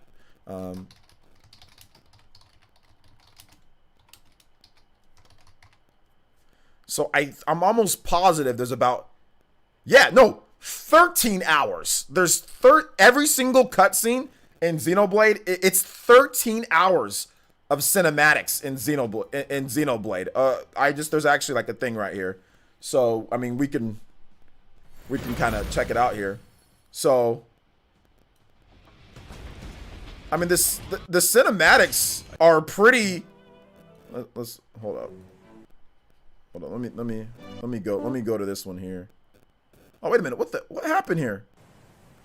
Oh, let's go back. What are we doing? All right. I mean, hold up. Here we go. This is one of my favorites. So, I mean, the cinematics here are pretty awesome. Let's check out, for those who haven't played Xenoblade. These people haven't done anything wrong. Let's check it out. No. I mean, they're pretty impressive. Like the capture, like the cinematics are good. Don't get cocky. Oh, this part's little shit. Understood.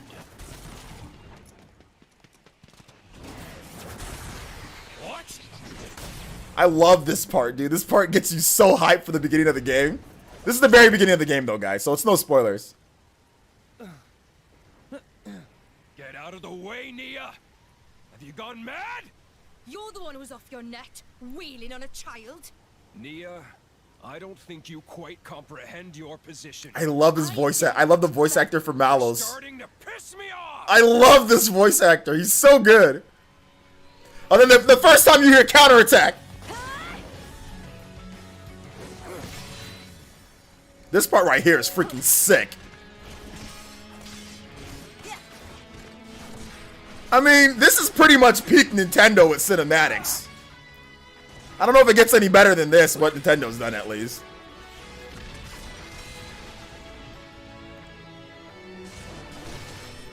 Woo! You're pretty sharp for someone who's only just woken up. I think I need to play Xenoblade again. I think I need to play this game again. Back to 500 years ago.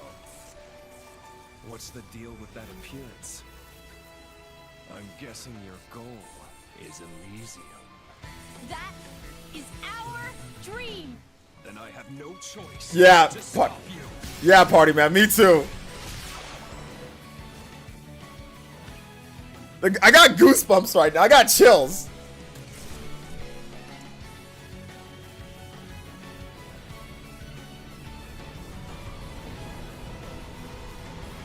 You see this shit? It's like, oh snap, what's happening now? Watch out! Pyra!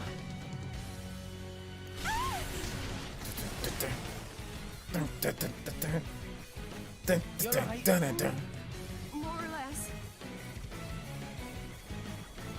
Stop this!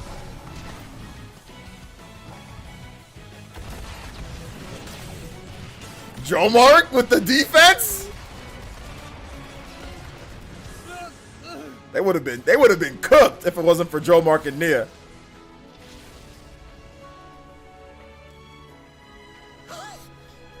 Nia! This part's really cool too. I like this part. Rex shows his bravery right here.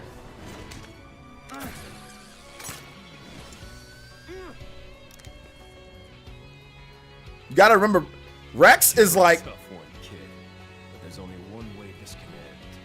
still understanding, like, you know, who he is and what he can do.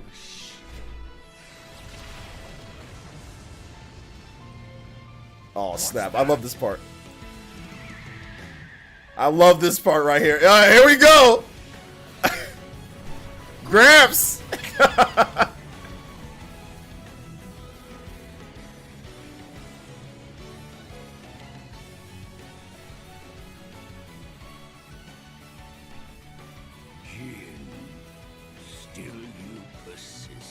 Oh, this is such a good part. What is that?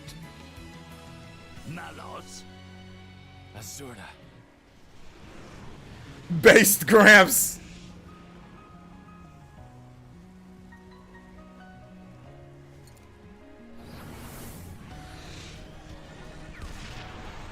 Hit him with that fireball.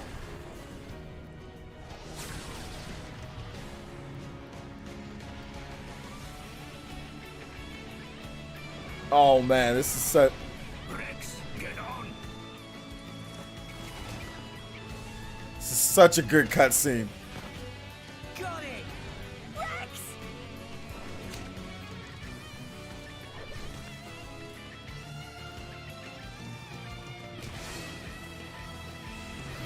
We'll go in.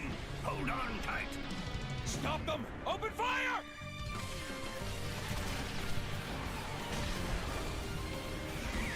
Yo, Gramps is taking a beating. Turn her around!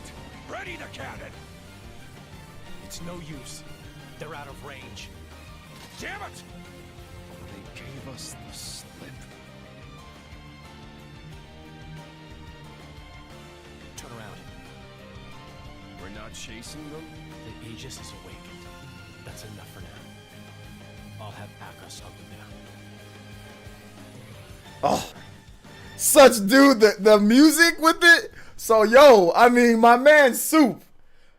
I don't know what you talking about, homie. You said, I mean, of course they can get better, but I mean, like the cutscenes and the story and cutscenes in Xenoblade games are like its strongest suit. That's like one of the best things about Xenoblade games. Some people might even say it's better than the gameplay when it comes to like the story and the cutscenes in the games. So. Compared to what the actual gameplay is. So anyway, man, yeah, dude, like this, it's Xenoblade is peak, man. Xenoblade got peak. Xenoblade's peak, man. It's peak. It's the top.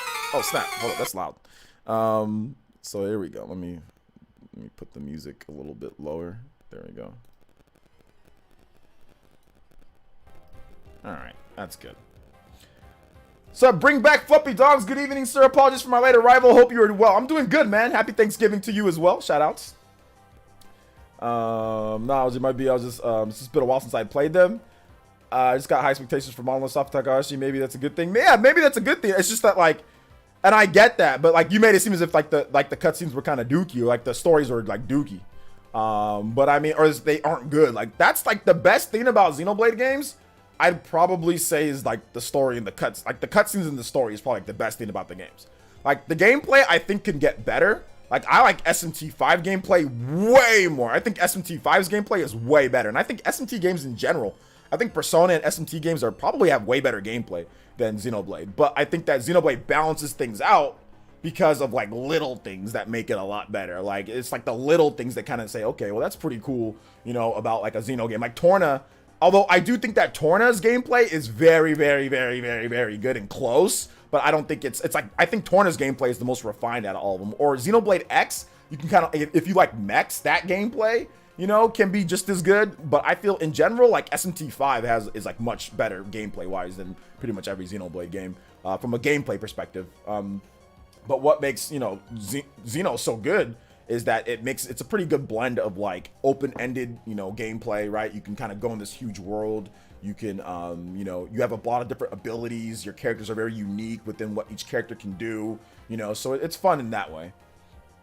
So yeah. Y'all really about to have me boot up this game? Dude, bro, whenever you see Xenoblade, you want to play Xenoblade. That's the mark of a good game. If you see it, you want to play it. That's the mark of a memorable game. Not just a good game, like, okay, this game, but like a memorable game. A memorable game is like, you're going to always want to play it when you see it. Like, when I watch Call of Duty, I don't ever want to play a Call of Duty game, even when I see it. Even Call of Duty games that I like. Like, if I watch Call of Duty, like COD 4, I don't want to play that. And I like that game. Modern Warfare 2, I can watch somebody play Modern Warfare 2, or I can watch somebody play Call of Duty Black Ops, and I don't want to play it. You know what I'm saying? Like, I can watch people play like Street Fighter 2, and although that's a memorable game and I like that game, I don't. If I watch somebody play Street Fighter 2, I'm not gonna want to boot it up myself per se. I mean, maybe, but not probably not. You know, lots of games I can say that, but with Xenoblade, anytime that I see it, it makes me want to boot up the game and play it like right then and there, you know? What's up, Roggy? Roggy, I need to get you your SMT5 code. You and Mosh, I need to get you guys the codes for that giveaway that we did. I want to play Xenoblade, but good to see you here, Roggy. What's good, man? Welcome. Good to see you here. Let's see. The funny part is that the only way at the beginning it gets way. Oh yeah, it gets way better. It gets even better and better. Xenoblade always does something pretty unique with this gameplay. You can use some refinement though. Absolutely, it can absolutely use some refinement. Absolutely use some refinement. Absolutely. I think like SMT5 is like peak SMT, but SMT's been around for a lot longer. So SMT has had legitimately decades, like decades. And if you count Persona, and if you count like all the spin-offs and stuff that they've done, they've had like a bazillion games and decades to refine the formula to what SMT5 is and to what Persona 5 is, right? And Tokyo Mirage Sessions. Let's just take the three latest big console games. Tokyo Mirage Sessions, SMT5, and Persona 5. All those have super good refined gameplay, right? Well, I mean, they've been doing it now for 30 years, you know? Xenoblade is 2010. You know, the game came out originally in Japan in 2010. It came out in Europe in 2011, and then America in 2012. So technically speaking, I mean, it's under a decade old for some people, you know, or about a decade old, a little bit over a decade at this point, right? So they haven't had the years and years and years and years to refine the system that they're using. Although I don't know if Xenoblade's going to use the same mechanics or gimmick for decades now, or whatever the case is, or, you know, but we'll see. Yo, Ants Pants, yo, thank you for the subscription. I do appreciate that. Welcome to the Elite Ninja Village. Xenoblade Chronicles 9 out of 10. Xenoblade Chronicles 2 5 out of 10. Xenoblade Chronicles 2 is definitely not a 5 out of 10. Also, Jin is one of my favorite Xeno characters outside of Aegis Rex. Yes. Huddy says, yo, Jay, what's up? What's up, Huddy? Welcome to the stream. Here, gameplay for SMT, definitely the tightest, but the story ain't the greatest from what I hear. Yeah, the story isn't amazing, but the story isn't bad. Like, I don't understand why people are crapping all over the story. Maybe because they're comparing it to what's it called, to Persona, or maybe they think that. I think like a lot of like nerds like to hear their characters talk a lot and stuff like that, or just like a lot of talking and a lot of like, I need to be involved in this story. But no, I don't think the story's bad at all. I think the story's pretty cool, for me personally. But that's just me. But yeah, there are people that are complaining about the story, saying that it's not so good. But I'm not a huge, like, I need the story to be super involved. Just give me a basic plot. Give me some stuff that happens. Let it be intriguing. Let it be interesting or intriguing. I don't need to have all these characters up in my face all day. Just give me what it is, what you're doing, some intrigue in there, some mysterious stuff in there with certain characters or what's going on. You know, maybe a couple different endings or what you can do with that. And I'm good with the story. So that's just my personal opinion. But I'm not a story like, oh my gosh, the story needs to be like super crazy involved or anything like that. Just give me a good story. I think the story's solid, but other people are saying, no, it's horrible, it's terrible, I hate the characters. And it's like, the characters don't do anything in the game. They're just there. They're just characters, and like they have their own little things that they're doing in terms of personality, but they're not like super like crazy involved or anything. It's not like Persona, you know, or even other games in the SMT series where they're always in your face talking about something, you know. So yeah. I prefer when main character doesn't talk at all, old school style. Yeah, that's like SMT5. It's pretty much a silent protagonist. Let's see, dudes clearly never played SMT3. The funny thing is about people say that SMT3 has a better story. I'm like, SMT3 story is almost non-existent. It's just like, it's like the same thing. It's just kind of like hands off. I mean, you have characters that are there, but it's just like, it's not anything special either. I mean, SMT4 is a little bit more involved maybe with the story with SMT4 and SMT4 Final. And I think that's where people are kind of going off of. But SMT3 is pretty just... It doesn't need to be. It doesn't really need to be crazy or anything like that, you know? And that's not what drives you forward in the game. At least for me, that's not what drives me forward. The gameplay drives me forward, and the story's just kind of there. Of course, anytime I make jokes with Party Man or people there, it'll always show up in the freaking player because YouTube's weird. Anyway, moving on. Story has lore and tons of depth. Yeah, I think like the part of the lore history with some of them, and like I think that it's more about the moral choices of like what order or chaos. Like I think that part of the story, and I think that people miss this about the story, especially with the multiple endings and stuff like that. It's about the story shapes of order versus chaos for the most part. You have the side quests to where you can pick order versus chaos. And that's part of the story and the lore and getting you into it. It's subtle. It's not anything crazy. It just seems like a normal side quest. But at the end of the day, you can think about it that way. It's really a moral dilemma. Do you help this person? Do you help that person? To me, that creates a good story. To me, that's good story right there, right? This order versus chaos balance and what's happening. And it's like I said, it's not crazy. It's not in your face all day. It's not always being pushed on you. It's just, hey, we know what our strong suit is. The strong suit is gameplay. We have a story to kind of take you along in terms of certain things. You know, we have a couple characters that are kind of mysterious in there, but it's nothing crazy because we don't need to be, because this is how it would be if the world was coming to an end, or if the world could come to an end. It would be like this. It wouldn't be people sitting there going out on dates and stuff like that, or doing all this weird stuff in between. It would be exactly what was happening, you know, because this game takes place in a very short amount of time.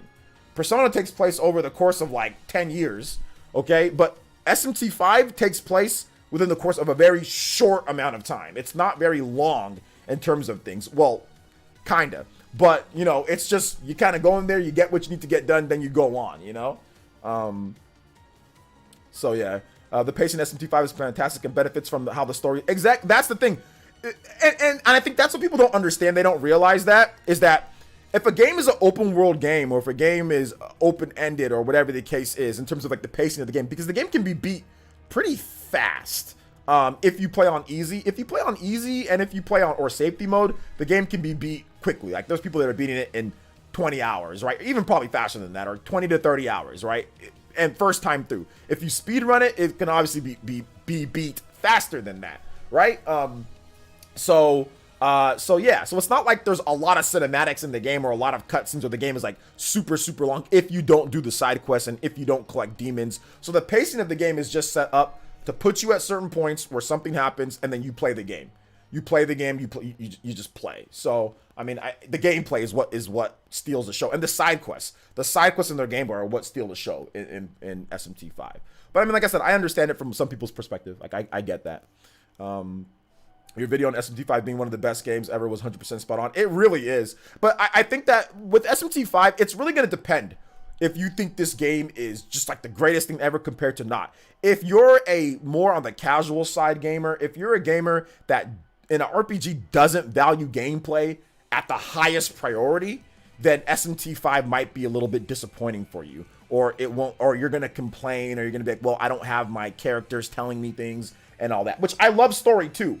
To be honest, I love the Xenoblade story and I love all that, but it is a bit wonky with the story based off of the pacing of the game, because Xenoblade has so much story in there, but the game has so many side quests and so much stuff. There can be legitimately days or hours. You can go 50 hours without seeing a single cutscene because of the pacing of the game, because of how the game plays out. Like if you want to do side quests, if you want to do all that, you might not encounter any story bits, like major story bits, for a very long amount of time, depending on how you play the game. Right, so there was times where I'm like, okay, well, what was happening in the story? You know, because it had been so long since I saw a major cutscene, because I was leveling up, I was doing side quests, I was doing all this other stuff. So then at the time, I'm like, okay, well, wait, what happened? Because like all this stuff happened. I'm like, I kind of forgot, you know. So there was times I actually looked up, like, okay, that's what happened, because it happened so long ago. It happened like 60 hours ago, you know, and there was so much stuff that happened within the story that I forgot while I was playing in the playthrough, you know, because it had already been like 60, 70 hours. Whereas Persona or Shin Megami Tensei is so simplistic, and it's pretty basic in how they tell it. And when they do talk about things, they kind of rehash it a little bit with certain things that you remember instantly, because you don't have to worry about this character, that character all talking to you and all telling you things, and that person's backstory and that person. It doesn't have all that. You know, it doesn't have all that. So you remember everything that's happened. You know, so it makes it to where the story kind of flows, and it fits with the open-ended gameplay of you going to be exploring and leveling and all that. Now, like I said, if you're somebody that likes the stories that are more, you know, involved, or if you go through if you play on easy, or if you play on normal, and like you can just go through the game, then yeah, then you're going to be expecting the story maybe to be a bit more involved, because the gameplay is more involved. It's more emphasis on that. So I can understand it from that perspective, you know?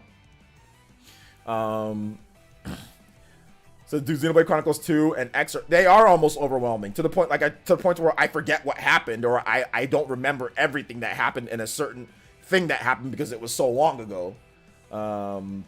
This is not to mention the demon dialogue is amazing. Yeah, the demon dialogue's pretty good. It's pretty good. Let's see here. Okay, he's talking to somebody else here.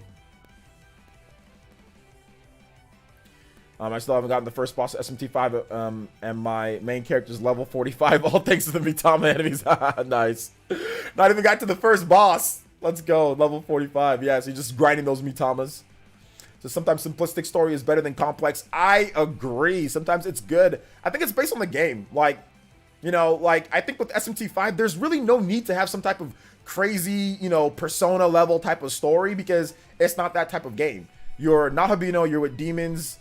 You know what I'm saying? Like you're just doing stuff there, right? And like it's just what you would expect with that style of game. So I think it makes sense there. Whereas a game like Persona, it makes sense to have like a crazy story where you're all involved. You're over here trying to, you know, pursue teachers that are doing weird stuff and all this other things. Like you're trying to take down certain people in the, you know, in the Japanese society that are corrupted or whatever. Like that's fine. You know, Phantom Thief, all that stuff. That it works for that game. Because of the social links and because of everything. So it works for that game. But I think a game like SMT, it doesn't really work for a game like SMT.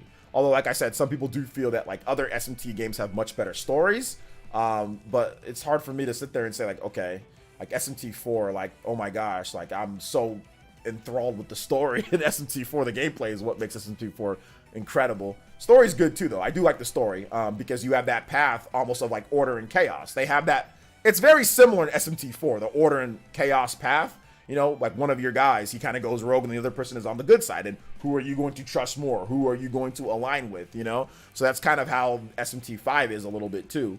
SMT4 Final is kind of just dealing with the aftermath of what happened in SMT4. So it's not really the same thing. But the stories, I mean, SMT4 Final is just, it's kind of crusty. It's a good game, but it's kind of crusty because it's just this, you know, it's just like, okay, let's just do the same thing. But it's like Torna, but not as good, in my opinion. Like, I don't think it connects. SMT4 Final or SMT4 Apocalypse, as it's known here in the West, it doesn't connect and as well and doesn't give me as much of a sense of satisfaction as Torna did with the base game, you know? So that's kind of how I feel. I feel that Torna did a much better job. I feel that that's more, whereas SMT4 Final just kind of felt like, okay, you know, like SMT4 sold a lot, so they wanted to kind of just play off of that. Like, okay, let's make another one in there because SMT4 was like the best-selling SMT game of all time. You know? It's like, let's just make another one off. Let's see if we can get some more off of it. So let's just do this. Because SMT4 wrapped up pretty well. You know, I'm not sure if they needed to do that, but they did anyway. And I get it. Like, I completely get it. They just reused everything in that game, you know? So, yeah. I think we need to... It's all okay. These are all extended tracks. Where's my Mewmore at? All right, here we go. Hey, what's up, Velvety? Welcome to the stream. Xenoblade Torna. When I play it, my God, the ending actually hit me hard. Yeah, the ending's really sad. Torna.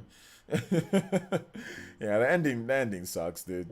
You buy SMT for the gameplay. That's clear just from the marketing. Yeah, it's about the gameplay for SMT. I was about to mention the demons on SSI because you can't do that no combo. Tonight, can't do no combos or nothing. The demons on SSI. I think you meant Shin Megami Tensei 5. It's a turn-based RPG, so I mean, like, there is no, like, it's not an action RPG, Mr. Davis.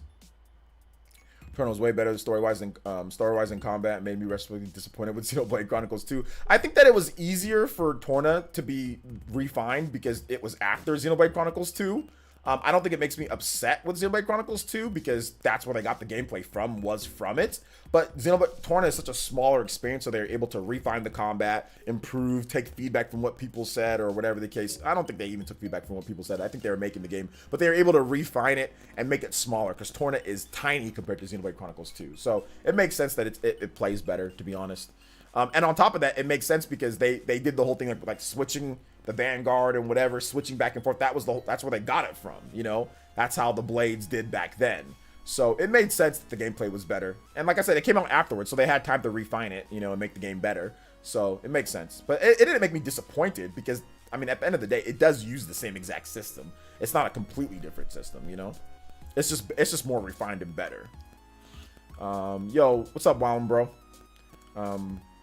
What is up? I thought Torna was original script for Xenoblade Chronicles 2 and they had to change it up because of budget restraints. That's not what, I don't know where you heard that from. I don't know where you heard that from. I don't think that was the case. I don't recall them saying that. Remember correctly, Torna's main points were planned out during the development of Xenoblade 2, and they were SMT4 final wasn't planned out during the SMT4's development. That's what I'm saying. Like, Torna was actually connected better because they were actually planning the full story of it. I mean, they're trying to make money. First and foremost, the way that they put Xenoblade 2 and Torna together, that's a money-making thing. But it's okay. If a developer wants to do something like that and give you that type of value and expand it, I have no problem with that because Xenoblade 2 is a full game. Torna is pretty much a full game too. So I have no issue with that. And it's almost like The Witcher 3, like The Witcher 3 DLC, like that big expansion pack. Yeah, that was planned, and they also thought about that to make money, but at the same time, it was very good. So I'm okay with that, you know? But yeah, they planned it all together. Huddy with the $5. Happy Thanksgiving, everyone. Can I get SMT5 Battle Theme 3 boss fight? Yes, you can. Thank you so much for the $5. $5. Shin Megami Tensei 5 Battle Theme 3. All right. Shout outs. Thank you for the $5, Mr. Huddy. Xenoblade Chronicles 2's ending is much less satisfying than Xenoblade Chronicles 1's ending. I disagree. I disagree with that because the ending connects so well to 1's ending. And on top of that, like you legitimately don't know what's going to happen. So that's going to be a big disagree on my end. On my end, that's a big disagree because it kind of takes a lot of twists and turns. And once again, the connection to Xenoblade Chronicles 1 is freaking incredible. In addition to like what you think maybe happened, but then it didn't happen. So I disagree. I disagree.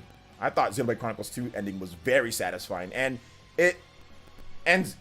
It's done. You know, it gives you that resolution, and it gives you that feeling of it's complete, and I'm happy, and I'm okay. I think I'm happy, and I'm okay. So I disagree with that big time. That's a big disagree for me. I love the ending. I love the ending sequences of Xenoblade Chronicles 2. If I purchase Torna that's on sale in the eShop, will I get the expansion pass with it? Don't know if anyone's asked. That's the other content in there. I don't think so. Or no, yes, you do. I think Torna, if you purchase it on the eShop, I think if you purchase it individually as the game, no, you don't get it. You just get Torna. If you go through Xenoblade Chronicles 2 and you purchase Torna through Xenoblade Chronicles 2, then you get everything. You get Torna, you get all the expansion pack stuff. So if you purchase it through Xenoblade Chronicles 2, you get everything. If you purchase it individually, no, you don't get everything with Xenoblade Chronicles 2. So yeah, I think that's how it works. Says might be with the info. Torna was supposed to be one of the chapters between 7 and 8, and they made it into DLC. Yeah, it was made at the same time. That's something they split off of it. But yeah, it wasn't something to where like they you know, that it was like the original basis. So yeah. The expansion pass is $29.99, but the expansion pass comes with Torna. You get Torna and you get the expansion pass built into it. But if you buy Torna is also a separate SKU. So if you buy Torna separately, you just get Torna because it's not assuming that you have Xenoblade Chronicles 2. Now if you buy Torna through Xenoblade Chronicles 2, it assumes that you have the game, so therefore you get all of the expansion pass content in the game. But if you buy Torna by itself, they're not saying that it's like, okay, well, you don't have Xenoblade Chronicles 2, you know? So yeah. Although I think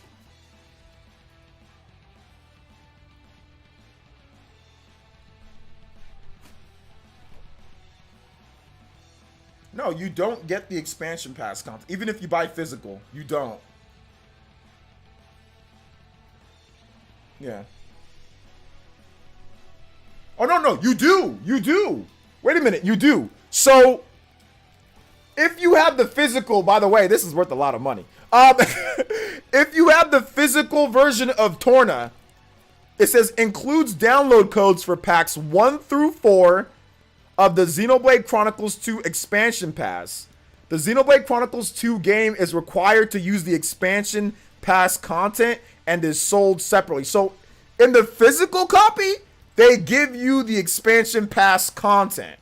I don't know if, apparently it's not the same with the digital copy, but the physical copy, it comes with inserts for it. However, the physical copy at launch was $40. Torna through the deal, this was $40 physical copy. Torna through Xenoblade Chronicles 2 was $30 with the expansion pass. So either way they charge you. Either you pay through it and you got it for $30, but if you bought the physical edition, you paid $10 for it. If the game was $30 and they gave you like if you have Xenoblade Chronicles 2 and you buy Torna through it, which is $30, you get the expansion pass with it. If you buy this separately, it's $40. So they're like, you can say, okay, the game's $30 and the expansion pass was $10. If you want to, if you want to cut it that way, you know, or you can just say, hey, it was a cartridge, so it cost them a little bit more to produce it. I mean, they didn't want to lose money on the cartridge. That is also a thing because they probably didn't produce many cartridges. I know they didn't. That's a really rare game. If you have Torna, and by the way, Torna sat on store shelves for a very long time. Like you could get, it was sitting there dusty. They were marking it down to. I bought that for $24. I bought that on sale at Target. I should have bought more. So yeah.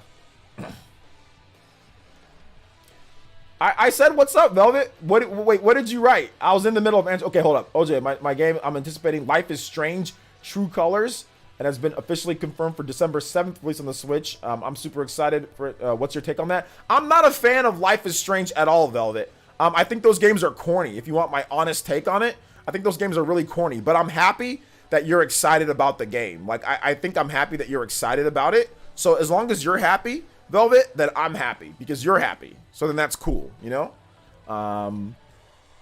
So yeah. Let's see. I'll buy it off you. 130. No, I'm not selling it. I'm not selling Torna. No, I'm not selling it. I bought Torna physical a year later. Yeah, it was just sitting on store shelves. Nobody was buying it. And the reason why nobody was buying it, because everyone was buying it. Everybody that wanted it was just buying it through Xenoblade Chronicles 2. It's like, okay, well, why am I going to buy a physical copy of it when I can just buy the digital copy through there? But what people didn't realize, why I bought an extra copy, is that I was thinking far ahead in the future. I was thinking, essentially DLC or games that are expansions on a cart seem to me like a really rare thing. That doesn't seem like something that Nintendo's going to do a lot. So I was like, it's worth buying separately because Nintendo's, and that's why I kept it sealed. I didn't open it up or anything like that. I was like, I think Nintendo's probably not going to produce these. That's what I just thought to my head. I was like, I think it might be worth something in the future. So that's why I bought it. That's why when I saw it on sale, even though I already have it, you know, I already had it, but I was like, you know. It says Xenoblade Chronicles 2 is the only game I bought digital because it really expensive here in Canada for the physical copy. Yeah. If you didn't buy it day one or around there, those copies are gone. Yeah, I didn't want to wait the extra 2 weeks to play Torna. They got me with the digital. No, I didn't want to wait either. Like I bought it digitally right away. Like I bought it. I bought the expansion pass. Like the first thing I did, dude, was bought the expansion pass. Nintendo did send me. Did they send me this? I don't remember if they sent me. Did they send me it? I don't think they did. Yeah, I don't think I bought it. I bought the special edition of Xenoblade Chronicles 2. They sent me Xenoblade Chronicles Definitive Edition. They sent me Definitive Edition of the special edition. But they Xenoblade Chronicles 2. I bought the game digitally, and I bought the game physically with the special edition. And then I bought the expansion pass through it. And you know, even if they did send me it, I'm still gonna buy it myself. Like Nintendo sent me the physical edition of Fire Emblem, and I still bought it. Nintendo also, or Atlas, sent me another one of these, and I still bought it myself because I do want to support the developers in the game, you know. So I still buy it regardless, you know. It's only games that I know that I'm not gonna buy, and Nintendo wants me to cover that I don't really buy physical. Like I didn't buy I don't think I was gonna buy Pokemon Snap, but they sent that to me. So I was like, okay, but maybe I'll buy that later. Maybe I can find a discount on it, but yeah. Hey OJ, I will give you $350. No, you don't have to give me $350 for the game, Mr. Davis. It's okay. It's okay. I appreciate the support though. Yeah, you should always think about Nintendo games as investments. And that's why I always laugh when people say, oh, they never go on sale. I'm like, y'all don't understand. They'll go on sale when they need to go on sale. Just wait for Black Friday. But think of these as investments. I'm telling you, all these little cartridges, especially Nintendo first-party games, in 20 years, in 30 years, you're going to be so happy that if you want to sell your collection or at some whatever, you're going to be like, yo, I'm sitting on a gold mine. Because that's how a lot of Nintendo games always are. Go back, N64 cartridges. Go back to GameCube games. You know, not Wii. Wii, not so much. I mean, Wii kinda. Yeah, Wii games are kind of getting up there. Some of them in price. But every single generation, it's like this. Nintendo's physical games jump in value. GameCube is ridiculous at this point. GameCube, it's like, yo, we're looking at hundreds of dollars for GameCube games. You know, and those games were discounted quickly. A lot of those GameCube games were discounted so fast because GameCube wasn't selling. GameCube games weren't selling like that, you know? People that are like, I'm telling you, it's worth the investment because they will be worth a lot later, you know? Physical 20. Oh, yeah, physical 20. Yep. So if you bought The World Ends With You, let's check out The World Ends With You Final Remix. So we even have Switch games that are like rare right now, you know, or getting up to be rare.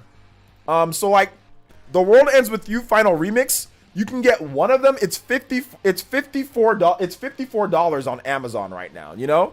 So it's $54. That is over the MSRP. The MSRP was $49.99. So yeah, it's definitely going to get up there in price. Final Remix, absolutely. And I would say Neo 20 is definitely going to get up there in price too at some point. So yeah. Let's see. I wish I never opened mine. Yeah. 20 physical are getting rare, aren't they? Yeah, it is. So glad I have my copies of gold. Exactly, like the cartridge, like the GBA cartridges, Metroid Fusion. A lot of GBA cartridges are getting up there in price too, man. It's crazy. Yeah, Neo 20 didn't meet their sales expectations, but they also didn't advertise the game, so I don't know what they're expecting. This guy of 5 for Switch is like $100. Yup. This guy of 5 for Switch 100. So I mean, people talk about whether the games are worth it or not. They are. A lot of the games are. Black Friday, I already picked up Guardians of the Galaxy and Dragon Quest 11 or Dragon Quest 11S on Xbox. I think Xenoblade 2 is out of print. It's been out of print for a long time. The $6 Nintendo games will become $600 if you wait a few decades. Yeah, I mean, you might even just not even have to wait a few decades. Maybe if you wait maybe like a decade and a half, it might be worth a lot more. You know, like there's certain GameCube games that aren't even 20 years old yet, but that are worth a lot of money, that are worth hundreds of dollars. Right? There's some GameCube games that are worth or even like if you bought like a Panasonic GameCube, right? That's worth a lot. And that's not even, is that system 20 years old at this? I don't think that system's even 20 years old at this point. So, most expensive GameCube games. So, who is selling Fire Emblem Path of Radiance for $1,000? That's ridiculous. There's no way that game's $1,000. Is that game $1,000? There's no way that game is, no. Stop it. GameCube value prices. Okay, let's check out the GameCube value prices. So Pokemon XD Gale of Darkness, you know, if you have that game new, the new prices, it's going for $1,000 new. I'm looking at a little collection thing here. So let's just go over the games, the CIB in box. So case in box. Let's look over some of the big ones here. Case in box for the Pokemon box is $1,196. Loose price for just like the, you know, it kind of ghetto, it's $500, almost $600. Like some of these games aren't even 20 years old. You know, some of them are like 15 years old. If you have a new copy of Wind Waker, that goes for about $418. If you have a new copy of Twilight Princess on the GameCube, that goes for about $800. Let me see some of the prices, like collectors in box. Let's say if it's opened. If you have Cubivore is $500 CIB price. Gotcha Force is $400 CIB. Let's see here. What else? Like I said, some of these games aren't even 20 years old.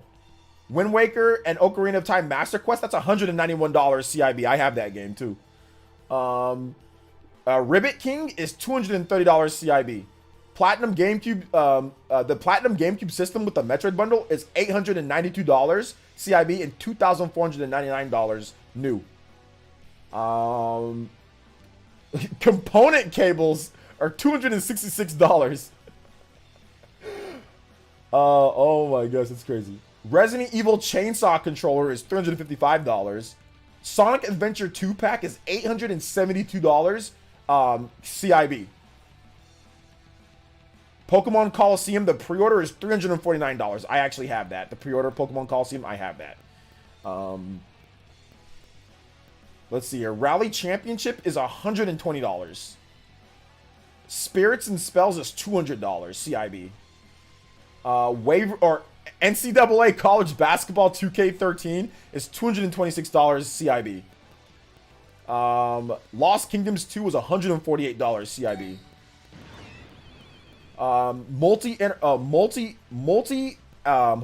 Interactive multi-game demo disc version 14 is $504 CIB.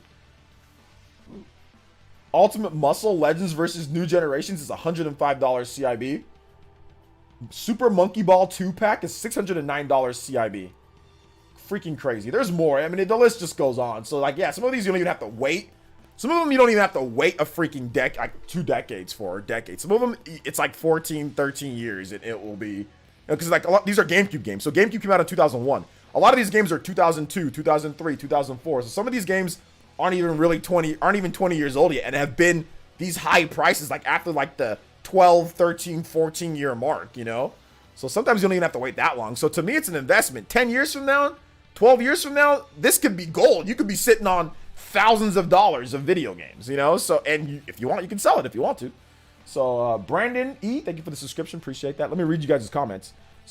There's some Switch games that are legit out of print too. Samurai Showdown, you can't find anywhere. Yeah. Obviously, sealed games are worth more, but do you think open games are going to be worth much for the Switch? Yes. Yes, even open games are going to... Yes, absolutely. Xenoblade Chronicles 2 is worth a lot, even open. You're going to get...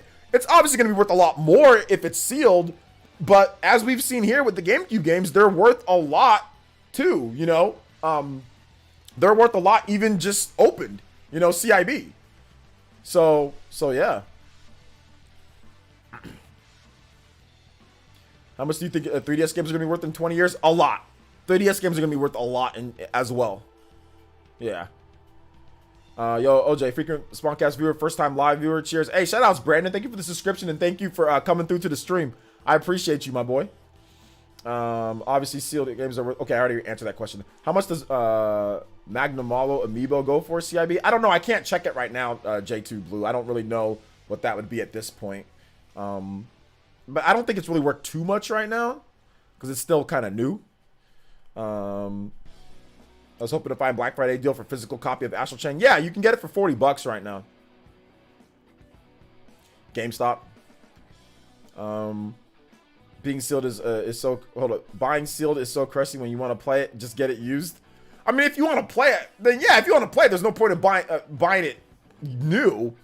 I mean, like, that's for collectors, though. There's collectors who just want to have it, right? So, but if you want to play it, then that's a whole different situation. Like, collecting and playing is different. I bought Torna because I wanted to collect it. I bought Fire Emblem, the 3 houses, like the special edition, because I wanted to collect it. I bought the SMT special edition because I wanted to collect it. Yeah, I want to play the game, but I'll buy a digital copy of the game or I'll buy a physical copy of the game to go along with it. I'm not gonna, open up. I want to keep some stuff sealed, right? Just in case. I mean, what if something 20 years from now is worth like $5,000 or it's worth like something crazy, right? Or like 30 years from now, it's worth something crazy. Yeah, if I want to sell it, I can sell it. What if I need the money for something? You never know. I mean, you never know. I have something that Shamsa gave me. So this game is about 30 years old or so, 30 plus years old. It's called Little Samson. This game legit CIB is around $3,000 to $5 based on how good the quality is. And Shamsa was nice enough. She had 3 of them and because I play video games with her, and she's very nice. She gave me this, and it's worth it's worth a lot. It's worth a lot. So that's when I really started getting into collecting myself outside of just buying the games because I wanted to. I really started saying, okay, I was like, wow. I'm like, wow, I can really have like a big fat collection of like really pricey games like at some point, So yeah, I got a box. Yeah, she sent it to me. Very nice. She sent it to me. Very, very, very nice. So yeah, it's huge. It's worth a lot. It's worth a lot. I'm gonna wait like maybe like another 20 years. Maybe it's worth like $10 million. I'm gonna get the water graded $1 million game. There you go. 30 years, I'll be a millionaire. Oh my gosh, man. Yeah, I got a box. It's complete in box. It's mint. It's actually new. Shamsa never played it. It's actually new in terms of when she got it, and but over 30 years, it's gonna just not look as new, right? So yeah, but she actually bought it like back in the day. She bought it. And she said, hey, she had 3. She said, hey, you can have one. It's about to be college tuition right there. I know, seriously. My daughter's 10, so my daughter will be going to college in about 7 or 8 years. So yeah. So college tuition right there. Oh man. Limited run games sold for 1 day. April Fool's game. It's going to be a rare collector. Yeah. Open Doki Doki. You might want to buy. I think I'm just buying Doki Doki for the collectors. I think I'm going to buy that. Hey, happy Thanksgiving, Shadow. Go get that homework done, my boy. Yo, dude, I got SMT5 tonight. Hey, congratulations. How you liking it so far? I bought 2 copies. Oh yeah, I bought 3 copies of Mario 3D, the Mario 3D collection. I bought 3 copies of that.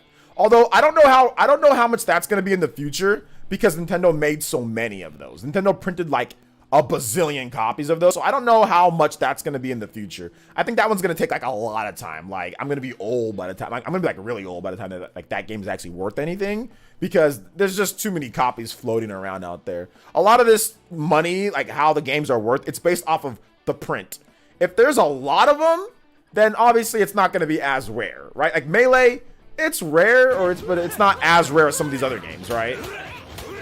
Yo, Kuriosan Bomb. Yo, thank you so much, Kuriosan Bomb, with the $5. Appreciate that. Shout outs. Says, hiya. Little Samson worth big bucks, Yo, you have a daughter? I do. I have a daughter.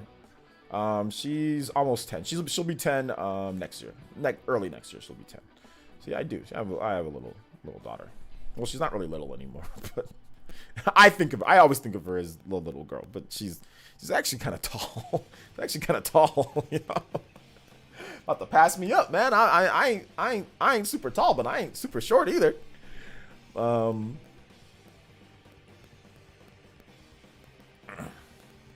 love my Xenoblade Chronicles 2 collector's edition. Yes, it's very good. It's really good. Really good. Imagine being 80 years old, only to find out it only went up $20. I'd be so pissed. Yeah, I mean, it's one of those chances that you just take. I just don't think it's something that's like... I'm not thinking that it's going to be worth like crazy amounts. But I think that Torna game, woo, baby, that Torna game, that's going to be like Little Samson. That's going to be worth like, I'd probably say like in 10, 15 years, Torna's going to be worth like a couple grand new. It's going to be worth at least, I would say at least 2 to 3 grand new in a couple of years for that Torna physical because Nintendo made no copies of those. I have Torna sealed. Keep it sealed, my boy. Keep it sealed. Then sell when it's high.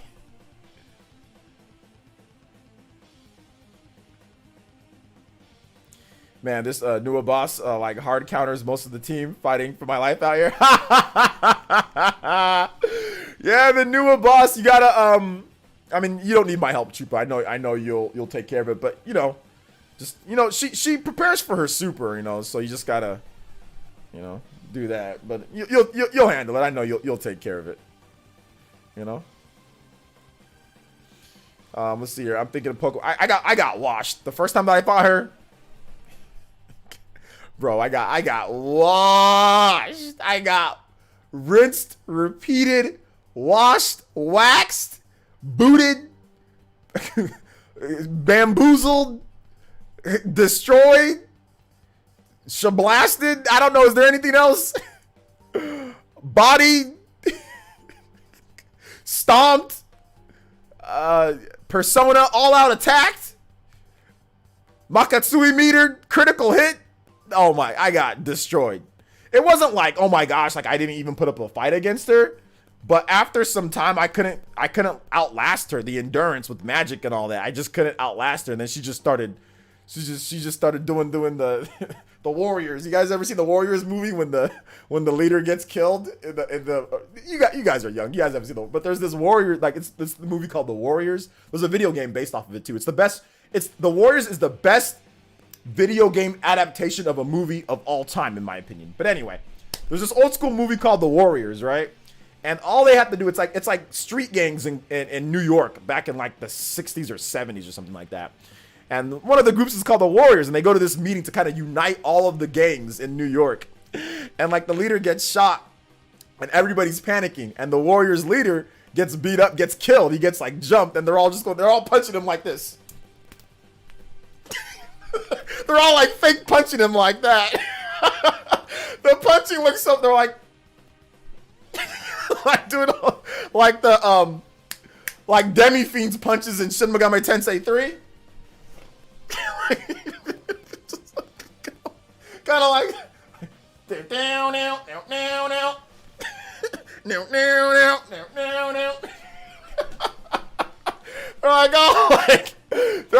all Demi Fiend like punching him, the leader. So that's basically what happened to me. I got Demi Fiend bodied, you know.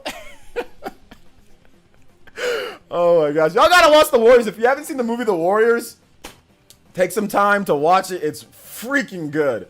It's so good. And if you haven't played the video game, watch the movie, then play the video game. Watch the movie first, then play the video game. That video game is really good. And you know it's good because I don't like Rockstar games for the most part. I'm not a huge fan of Rockstar, but Rockstar made that game. You can tell that it kind of feels like GTA a little bit in like its controls and stuff, but it's considerably better than GTA. It's like 10 times better than any GTA game that I've played. And that might be cap. And it probably is cap. But I'm honest when I say that I think The Warriors is better than any GTA game by a country mile. The Warriors video game is better than any GTA game that I've ever played. Like, easy better than anything. GTA is just more popular, but that Warriors game is freaking incredible. It's like it's a beat 'em up. Think of like 3D Streets of Rage. So think of Streets of Rage, Final Fight, you know, games like that, but 3D, completely 3D. And it's so good. Like, it's super, super, super good. Warriors come out to play. The Warriors is awesome. Just bought the DVD at the pawn shop for 60 cents. Hey, there you go. What's your favorite Thanksgiving side, OJ? Mashed potatoes. Hyper Chrono Cross remake, Chrono Cross remaster. We'll see what it actually ends up being. Dude, the soda bottles on the fingers. Yeah, did you guys know how that scene came about?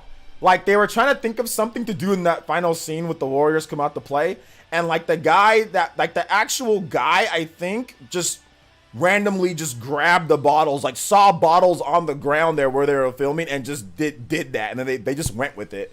But that wasn't like a super planned thing. Like, okay, hey, this is how it's gonna work. They just wrote that in at the end when they were trying to think of something. They just, when they were filming, they're like, all right, let's just do this. Let's see how it works. And that's what they did. But the ending is super corny after that. It's so cool because that part is really like iconic.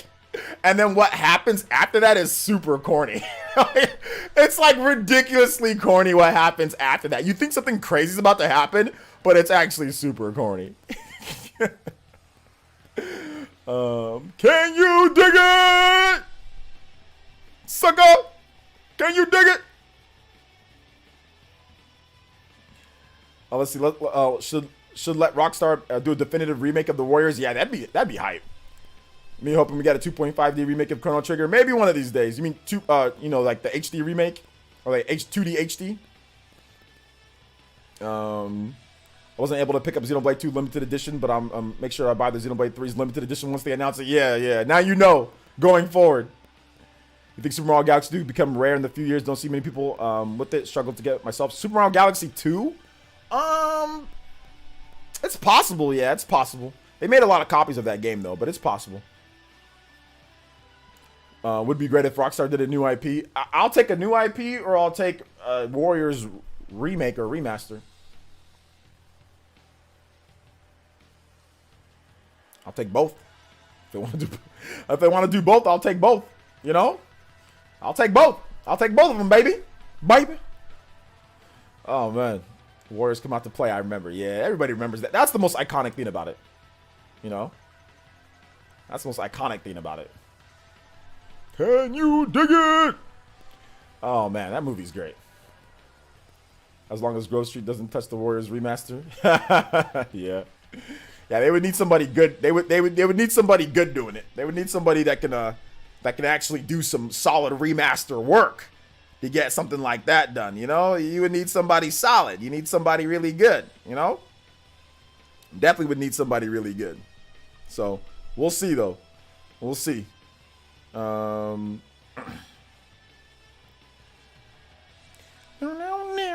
This music, SMT5 music is freaking awesome.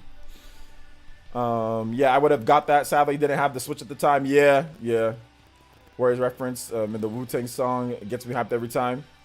Yeah, it does. It does. There's a lot of references throughout history, or throughout music, and throughout athletes and entertainers. Like, you know, Booker T.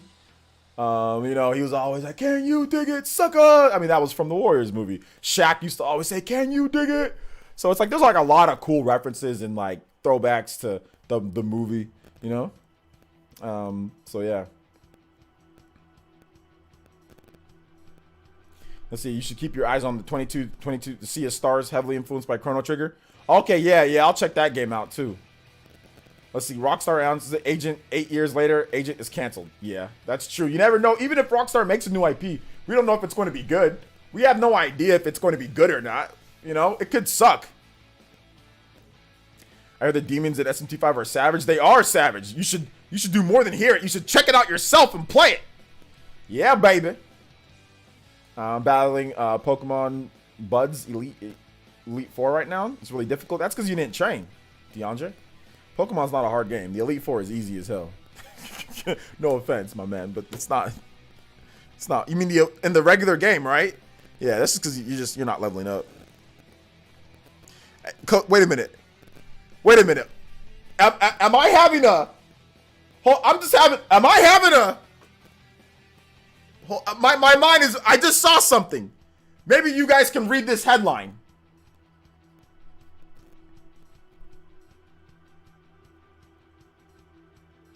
Shin Megami Tensei 5. Shin Megami Tensei 5 Kotaku review 2021's best RPG. From Kotaku?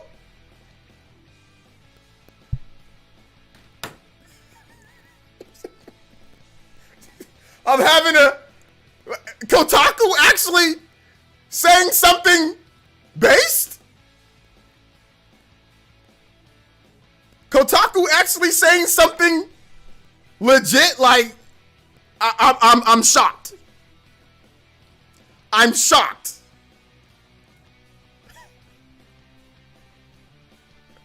I'm actually shocked. Kotaku be tripping, but they got this one right. They got that. It's gotta be. Yeah, there's probably some. It's gotta be clickbait. There's probably something to do with Persona in there. Let me click on it. Yeah, before I sit there and let me see. There's gotta be something with Persona in there. Let me see. Let me see if they compare it or do something.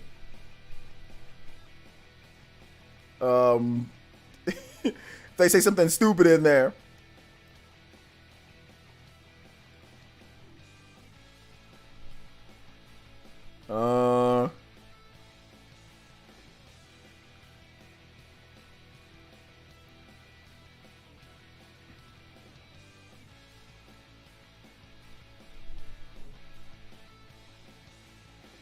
Yeah, they complained about. They liked the combat, the good writing, impeccable character design, stellar boss fights, and a much more approachable fusion system. They disliked the erratic pacing, which I don't understand what that means. Underdeveloped human characters, I can understand that. And total lack of autosaves and checkpoints. That's all legit criticism. That's all legit criticism based off of how you like to play games. See, me, I'm an old school guy. I mean, if there was autosaves in there, then I'm okay, cool, autosave. I have no problem with it. But the fact that there isn't and they're intentionally making you play an old school, I'm an old school dude, so I'm like, okay, you better, it makes the stakes higher because I'm playing the game on hard. So it makes it like an old school RPG. You didn't have autosaves there. So that's more of like the nefarious, you know, demonic side of me, more so than it you know, like me agreeing that, oh yeah, like, okay, that's not it's a legit criticism. Like that's a legit criticism and I understand it. But at the same time, for me, just me personally, like I'm like, okay, cool. That means I got to be on point. I got to save all the time. Like it's got to be like an old school. So it's the old school nerd slash, you know, demonic side of me that says, yeah, like I want to play this as hard as possible when it comes to the game. Like, cause I'm playing on hard, you know, I want it to be difficult. I want them to throw everything they got at me, you know? So that's just me being me. But I understand that that's a legit criticism. Like all these criticisms are actually legit. Except for erratic pacing. That's a stupid criticism. And in my opinion, I don't think, well, it's not stupid criticism. I just don't agree with it. Underdeveloped human characters, I can see that. I don't really want developed human characters. Like, I don't want to be their friends. I guess my mindset heading into SMT is that I don't want to talk to a bunch of people. I don't want to be friends with a bunch of people. I don't want to see a bunch of people developing in their backstories and all. I don't care. I don't give a damn about the other people. Now in Persona, I do. In Persona, I want to know these characters because you're traveling with them, they're your friends, blah, blah, blah. But even in the game, the Nahobino, the main character, he's not friends with any of these people. He knows them casually, but he's not friends with them. And they literally said at the beginning, I kind of know him, but not really. So he's not really friends with them or anything. So I don't really care about getting to know them. Whereas in Persona, you transfer there, these people become your friend. You know, you become friends, you hang out, there's more stuff. So you want to get to know them and develop them. And SMT5, I don't care about developing the characters because that's not the point. The point is it's dark. It's just like in real life. I don't care about developing friends in real life. To be honest, I only roll with the people that I want to roll with. You guys are cool. If I meet you guys in person, cool. But in terms of my own personal real life out there, I don't care. I just need to get done what I need to get done, which is hanging out with the homies here. You guys are the demons. I ain't gonna fuse none of you guys, but y'all my homies. I love my homies. I love my demons too. I ain't fusing you guys. You know what I'm saying? But you guys are the people that I care about the most. Y'all the demons. Y'all the homies with me. But outside of that, I don't care. I don't care about anybody else outside of that. You know? I don't give a damn. I'm not trying to go out there and make a bunch of friends and develop characters and all that. I don't care. You know? It's not supposed to be Persona. I mean, it came before Persona. So, yeah, exactly. And I don't think this review actually didn't say that it needed to be Persona. Like, I think that I was skimming through and I was waiting to see where they were complaining about Persona, and they didn't. A rare dub from Kotaku. An extremely rare dub from Kotaku. Like, one of the rare, like, an extremely rare dub from Kotaku. You know? Extremely rare dub.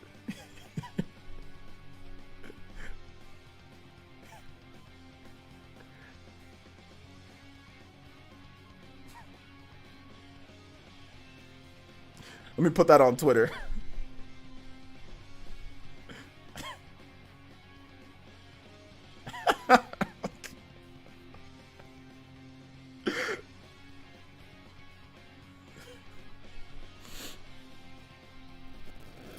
Rare dub. Yeah, it's a rare dub for sure. I know, Demon. We don't play that in my house. It was not a good analogy, but it's okay. I was just joking. Give me a huge chunk of your H. No, I'm gonna shake you guys all down for Maka. I'm gonna shake you guys all down. Hey, donate right now, all of you guys. Damn it. I'm gonna shake you guys down. I got the miracle that shakes you guys down for it. Become members or suffer the wrath of my Nahobino blade. No, I'm just messing with you guys. Shout outs. Appreciate the support, guys. So no, but no, I actually understand the criticisms that they had there. I actually understand, you know, what they were saying there. You know, that's actually probably one of the better reviews of the game. Probably one of the better reviews of the game, you know? So, yeah, not bad.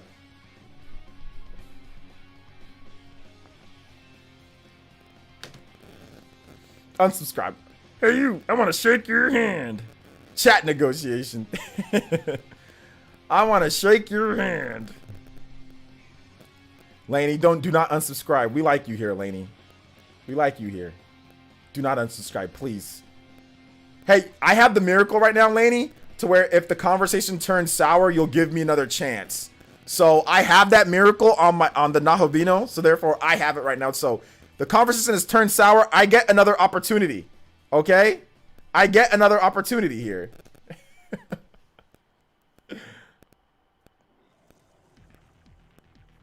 I'll suffer the wrath of your Xenos. I will suffer the wrath of my Xenos. Suffer the wrath. Suffer the wrath of the Xenos. Okay, guys, where are we at on time? I don't know. I think we're at like what, 2.5? Yeah, right at 2.5. I am good. Ooh, I'm good at when it comes to time. All right, so we got Q&A, guys. If you've got questions, I've got answers. I have no video ready for tomorrow. So your boy definitely has to edit, and I have to clean tonight too. I have to finish cleaning my house. Let's go ahead and let's do about a good 20-30 minutes of random Q&A. If you have questions about any of the topics today, we can go over the eShop Black Friday sale. So we'll go over that too. So let's go ahead and let's do that. Let me see here. I think it's on Twitter if I'm not correct. So let's go over that eShop sale. Let's see what's on sale on the eShop. So you know what? There's just, let me see here. Black Friday deals. Let's see the best ones. I'll give you guys the best ones. Got Hyrule Warriors Age of Calamity. Age of Calamity is $41. New Super Mario Bros. U Deluxe is $41. Persona 5 Strikers is $30. Monster Rise is $44. Super Mario Odyssey is $41. Shout outs to Sora #1 fan for the dollar donation. Sora will destroy Demon God Pretty Boy over there. Can you keep that weak sauce of a hero? LOL. Shout outs to Sora #1 fan that probably still sleeps in a race car bed at this point. Thank you, Sora #1 fan. I appreciate the $1 donation, my boy. Thank you. Shout out to you guys. Give us some love in the chat. Super Mario Odyssey is $42. I'm just gonna round up, guys. I'm gonna round up. $42. Just Dance 2022 is $30. Among Us is $4. You get a $1 discount on that. Kirby Star Allies is $42. Marvel Ultimate Alliance 3 The Black Order is $41. Disgaea 6 Defiance of Destiny is $40. Sonic Colors Ultimate is $30. Bravely Default 2 is $42. Xenoblade Chronicles 2 is $42. Doom Eternal is $23. Tetris Effect is $26. Torn of the Golden Country is $27. Elder Scrolls Skyrim is $30. Subnautica is $15. Little Nightmares 2 is $20. Cyber Shadow is $15. Astral Chain is $41. Daemon Ex Machina is $42. Castlevania Advanced Collection is $15. Dark Souls Remastered is $20. Deadly Premonition 2: A Blessing in the Disguise is $25. Cuphead is $14. Hades is $17. Dragon Quest XI S Echoes of an Elusive Age is $35. Travis X Again No More Heroes is $15. The Messenger is $7.99. Ori and the Will of the Wisps is $17. Layton's Mystery Journey, Cottrell and the Millionaire Conspiracy Deluxe Edition is $24. Snack World Chijars or Snack World The Dungeon Crawl Gold is $25. Shovel Knight Treasure Trove is $22. SNK Heroines Tag Team Frenzy is $30. Sushi Striker The Way of the Sushido is $25. Immortals Phoenix Rising is $19.79. Tokyo Mirage Sessions Sharp FE is Encore is $42. Divinity Original Sin 2 Definitive Edition is $35. 1-2 Switch is $30. All right. Shantae and the Seven Sirens is $21. Legend of Heroes Trails of Cold Steel 4 is $39 or $40. Plants vs. Zombies Battle for Neighborville Complete Edition is $20. That's actually not a bad port of the game, too. I played it. All right.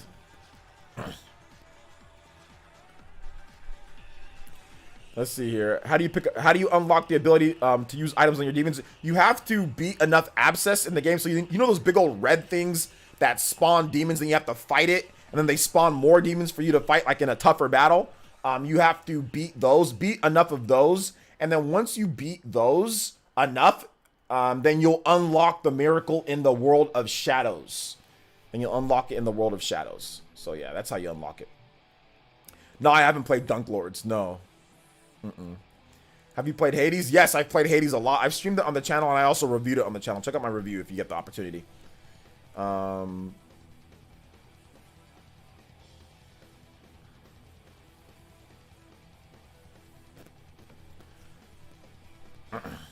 right, I ask this question all the time, but did you, what did you eat today, OJ? Hey, what's up, Charity?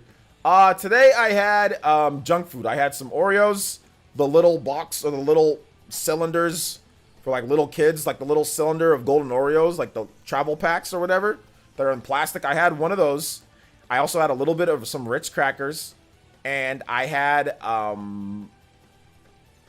chicken tacos. 2 chicken tacos. I've basically eaten nothing today, and I had some diet zero Coke and water, and my pills that I take for like my tooth pain and for like my health pills. So yeah, I've essentially ate nothing. So yeah, I've had nothing. That's all I've had today. It's 7 o'clock. That's all I've had. Do you play games with your daughter? No, not really. I don't really get to see her as much as I would like. And then when she is here, she doesn't really like to play video games. So that's unfortunate. Are you streaming tomorrow? If yes, what time? I am streaming tomorrow, and I'm looking to stream probably around maybe 11 a.m. Eastern time. 11 a.m. Maybe 9, maybe 12 noon. So we'll see. I am going to stream in the morning, though. It will be morning West Coast time when I stream. So maybe before you guys. Obviously, you have football tomorrow. You have dinner, or some of you guys eat at like noon, or I don't know when you guys eat. So if you guys, some of you guys eat during the afternoon, like 3 o'clock, 4 o'clock. So I want to stream kind of before all that. So then that's when my family usually eats around like 3 o'clock or so. So 3 o'clock p.m. PT, so 6 o'clock Eastern time. So I want to get my streaming done in the morning. Are you cutting, OJ? Am I cutting what? Cutting food? Cutting weight? No, it's not that I'm cutting weight. It's just that, you know, I don't know. Like, eating is not like a priority to me. Eating is not like something that I say like, okay, I've got to eat. I've got to, you know, eat a lot. I just eat because I have to, not because I'm trying to be a slob or not because I'm always starving. I just eat because my body needs it. But eating is, to me at this point, eating is just like, man, it seems like a waste to me. Not a waste, like actually, because I know that you need your health and nutrition, but it seems like, man, I wonder if I could take like one pill and like I get all my nutrition, I get everything, I feel full enough. If there's ever a day that I can do that, I would do it. If there's ever a day I can take one singular pill and it gives me like 1,500 calories and it gives me all my nourishment and everything, I would just take that and not eat, so I can just work and I can just exercise and I can just play video games and just do other stuff. Well, really just mainly just work. Most of the time I'm working. So yeah. OJ greater than eating, greater than football. Yeah. That's the timeline there. Like a sensu bean. If I can just eat a sensu bean, man, that'd be legit. All I have is a sweet tooth.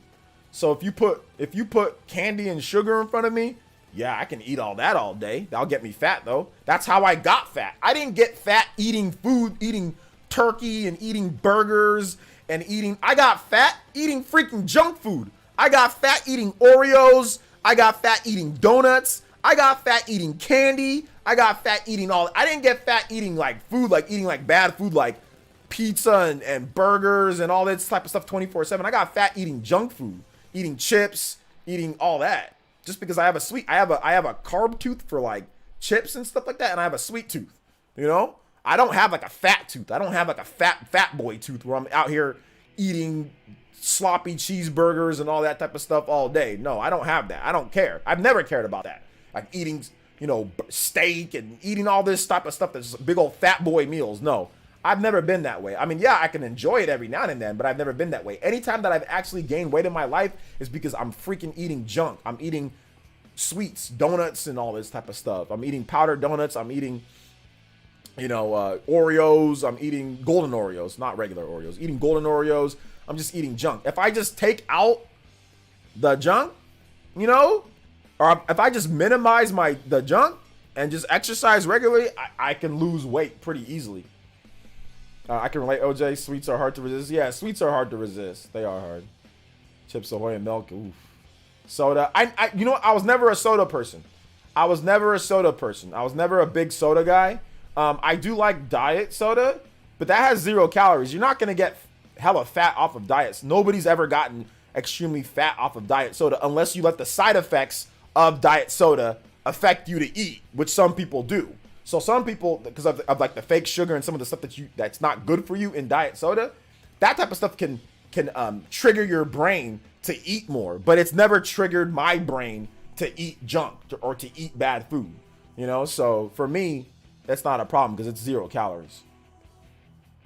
I call donuts fat pills. They might as well be, bro. Punk says relatable.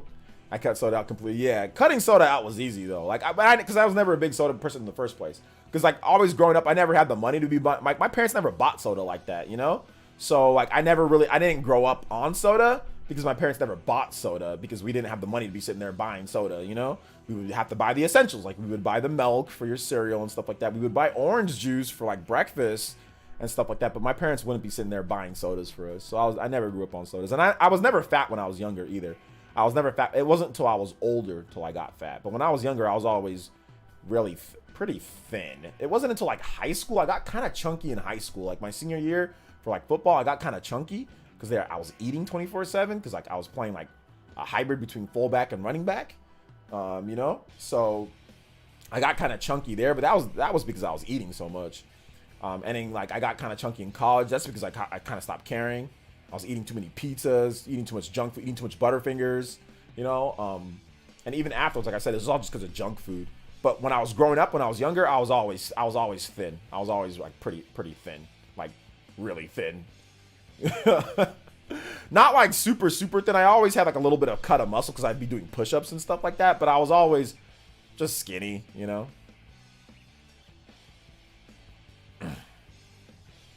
Hey, happy Thanksgiving, Supe.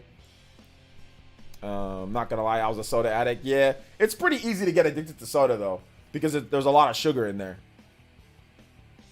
Soda tastes good, but there's like too much sugar in soda. Like soda has too much sugar. Like even like right now, if I drink soda, it's like that's too much. Like I can't even drink like a soda because it tastes too sugary. You're better off probably just getting a diet soda and like just putting some Splenda in there if you want to simulate it, you know.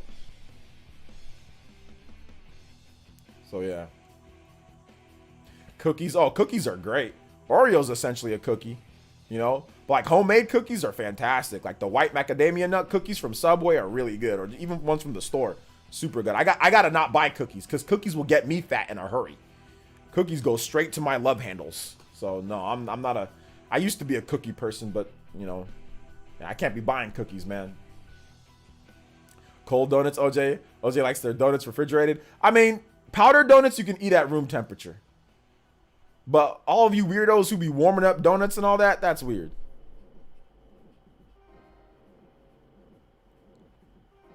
So yeah. Yeah, good stuff though, good stuff. Any other questions, guys? We can keep those questions coming. Keep those questions coming if you have them. So yeah. Thoughts on how worth the DLC for SMT? Sorry if off topic. No, we're at random Q&A. It depends if you want to play. Like I haven't played all the DLC, but I mean you get some really cool demons with the DLC. So it just depends on how much you like the game. If you want the full experience of the game, then yeah, you're gonna get the Demi Fiend, right? Because it's just super cool. You're gonna get the you get like Zeus's daughter in the game. You know, you get the other dude. I think you get 3 different demons that you can use on your team. And those demons are pretty good. They got some unique moves that you can use. I mean, they're not necessary, but I mean, is the DLC, do you need to get it? No. But I don't even know how much the DLC is. I got the premium code from Nintendo, so I don't even know how much it costs. So how much is the DLC total? What time are you going to be online tomorrow in the morning? Probably around 9 a.m. Eastern time, or 9 a.m. Pacific time, 12 p.m. Eastern time. Maybe a little bit after that. Yeah, water's the best for you now. Just drink some water. I drink a lot of water now too, though. Let's see. My big weakness for me is chocolate, especially peanut M&Ms. Peanut M&Ms are very addicting. As soon as you eat one, you want to eat another one. Absolutely, because you get the peanut, the salty in there, then you also get the chocolate in there. It's perfect. It's the perfect type of candy, you know. $25 to $28 depending on the bundle. Yeah, it might not be worth it for that price. It might not be worth it for that. But I have not played all of it though. Just keep that in mind. If you have any tips for me, I'm 6'1", 260 pounds, 18-year-old. I'm athletic because I play football and basketball, and I wish to feel better. If you have any tips, well, it depends. Is it Jerisu? I don't know how to say your name. Ja? I mean, if you're trying to play football in college, then like, are you like, what position do you play? Because like, it's gonna be dependent on what you tell me right now. Like, if you're trying to play football at the next level, like let's say college, or if you're trying to play NFL, then tell me what position you are. Then I can give you advice. I'm a D end. Oh, you're a D end. Okay. So if you're trying to play football, what I would say is this. If you want to stay at D end, I would say probably lean up. You can't probably get past, I mean, you can't really be lower than like 230, bro. You know? But if you want to play like an outside linebacker, if they want you to lose weight at outside linebacker, what you need to do is just cut your junk that you eat. You're 6'1", so you're tall, so that's not a problem. So just cut the junk out of your life. Whatever you're eating that's junk, because I know you're probably eating junk. If you're 6'1", you're eating some junk. If you're 6'1", 260, you're eating junk. You're not eating clean. So you need to eat more lean and more clean, you know? So yeah, that soda has got to go. You drop that soda, you'll drop 10 pounds in a month instantly. Like, it'll be almost instant that you'll drop that weight. So you'll be down to 250, no problem, without the soda. Maybe even more than that. But outside of the soda, eat lean. You know, you might replace some of your meals that you eat, like let's say you eat red meat, replace that with chicken, or replace that with like fish. So replace some of the red meat that you eat with chicken or fish, and you'll get down to like 230, 235 with your weightlifting and with your conditioning that you do with football. And you can be like an outside linebacker at that weight, you know? And you'll get faster too. So, I mean, and the most important thing too, even as a D end or even as an outside linebacker, is your speed. You know, like, don't be slow, dude. Like, and I can't say this enough. This is very, very important if you're trying to play like outside. Like, you need to be quick. You need to be fast. Like, you need to be four. You know, for your size, 6'1", you're not the tallest defensive end or outside linebacker. So, I mean, I would say 4'6", 4'7". 4'7" is even pushing it. So if you can get your speed down to about a 4'6", you'll be good. You can probably play at a good level. You know, if you learn the system or whatever, you can probably play college at a 4'6". But I mean, like, if you drop down to 235, you'll be a 4'6", 40. Just work on your form. But there's no reason why somebody that's 6'1", 235 can't run a 4'6".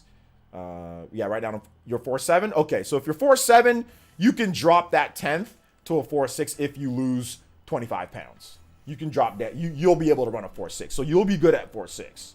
Yeah. Just work on your form. It's really just form. If you're a 4'7" right now, probably your form is just throwing you off because you're kind of big.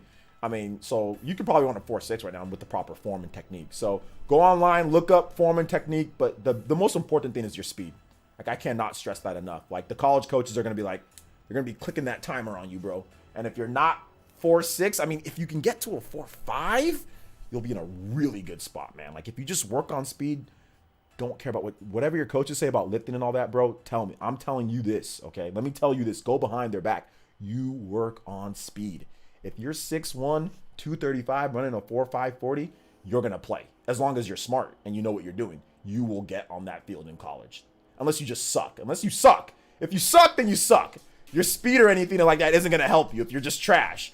But if you're halfway decent, you're 6'1", and you're 6'1", 230, 235, and run a 4'5", 40, outside linebacker, you will step on the field at most colleges. Like I said, unless there's just some beast in front of you, you know. But you'll get on the field. You'll get on the field for special teams. You'll get on the field in situational, maybe pass rusher. They'll get you on the field. With that size and that speed, they'll get you on the field. So just keep that in mind. They'll work with you. If you're bad at remembering things, they'll work with you on that. But the worst thing is when you're slow. If you're still running a 4'7", in college at outside backer, D end, they're going to put somebody faster in because you need to edge rush. Outside backer, you need to edge rush, you know? I played a little bit of D end, but mainly I was a safety. I was a strong safety, and I was a running back. Strong safety was like my position. I love defense. At first, I started off at corner, and then they moved me to middle linebacker, and then I got moved to free safety, and then I got moved to strong safety. Then I played defensive end a little bit, but then they moved me, and then I was just a safety. But for the most part, my position was running back. I mean, that's just what I played. I played college. I played running back. When I tried to do pro, I played running back. So that was my position. But defensively, I was a safety. So yeah, I have a video tomorrow. Yeah, I have a video tomorrow. How long is Dragon Quest? Minimum of about 40 to 50 hours, and that's minimum. Do you think? What do you think about all these fighting games news and content flooding now? KOF 15 beta, Project L, DNF Duel, SF, Street Fighter 5 Luke. Yeah, it's all good. I love watching that stuff. I love watching it. Hey, no problem, Ja. Just like I said, don't listen to what your coaches say. If they're trying to tell you to get big and pack on, be a fat boy, do not listen to them, man. Just work on your speed if you're trying to play college. I mean, you might want to go to JUCO first, like junior college football first, and just get on the field, play, then get it, then transfer. But the most important thing, man, and I'll give you some advice that I didn't have at your age. Do not worry about anything else. If you're trying to play football, do not worry about girls. Do not worry about guys, whatever you're into. Do not worry about anything. Study, be smart, film study, grades, and eat healthy. Play some video games in your free time, but don't worry about anything else but that.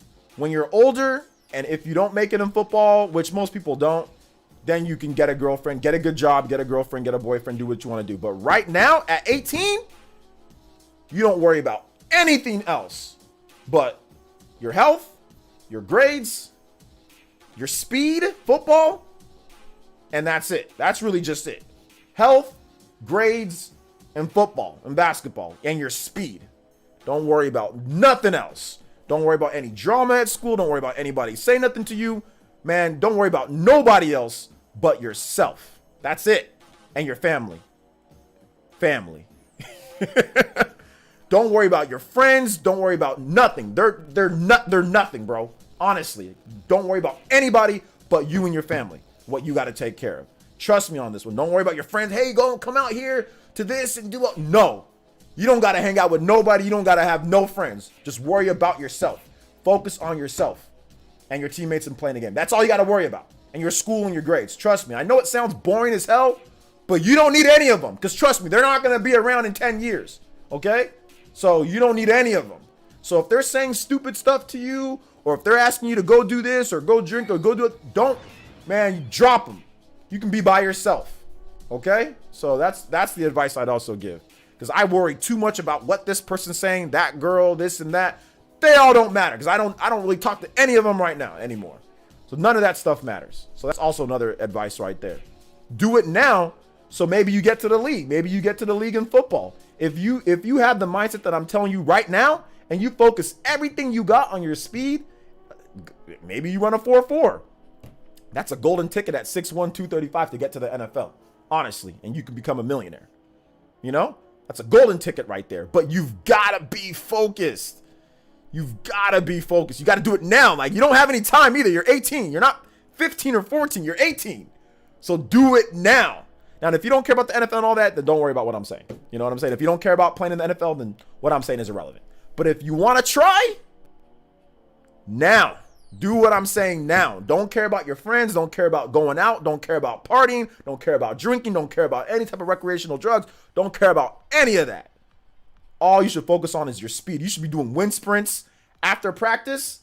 When you get home, when you wake up in the morning, you should be eating healthy. Get out there, stretch, jog, warm your legs up, and you should be sprinting. Get those fast twitch fiber muscles going.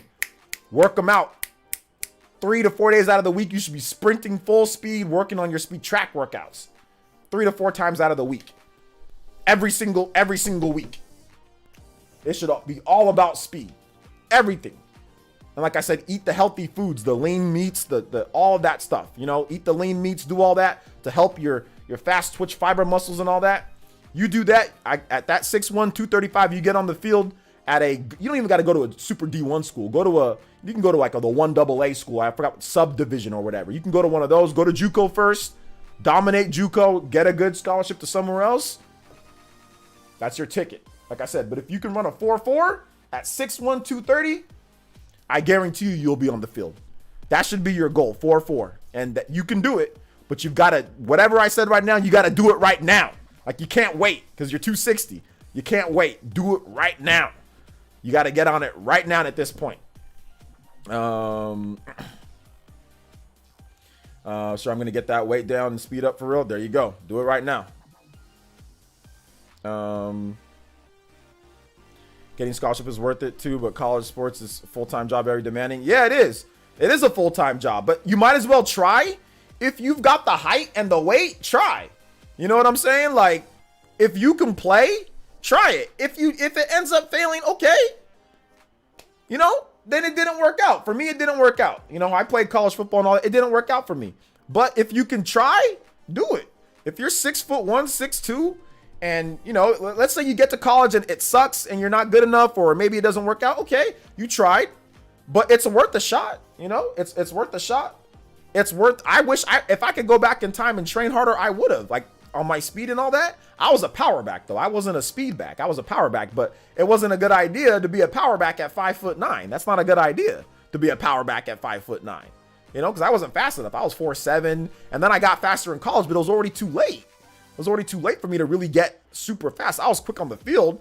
I wasn't going to let anybody outrun me when I was on the field, but they're not worried about on the field how fast you run. They're worried about how fast you run when you have no pads on. That's what they're worried about. So if somebody would have told me, yo, OJ, like, you know, you're 5 foot, you're 5 foot. And even then I was a little bit, I grew a couple inches in college. So I was like 5 foot, I was like 5'6", 5'7" coming out of high school.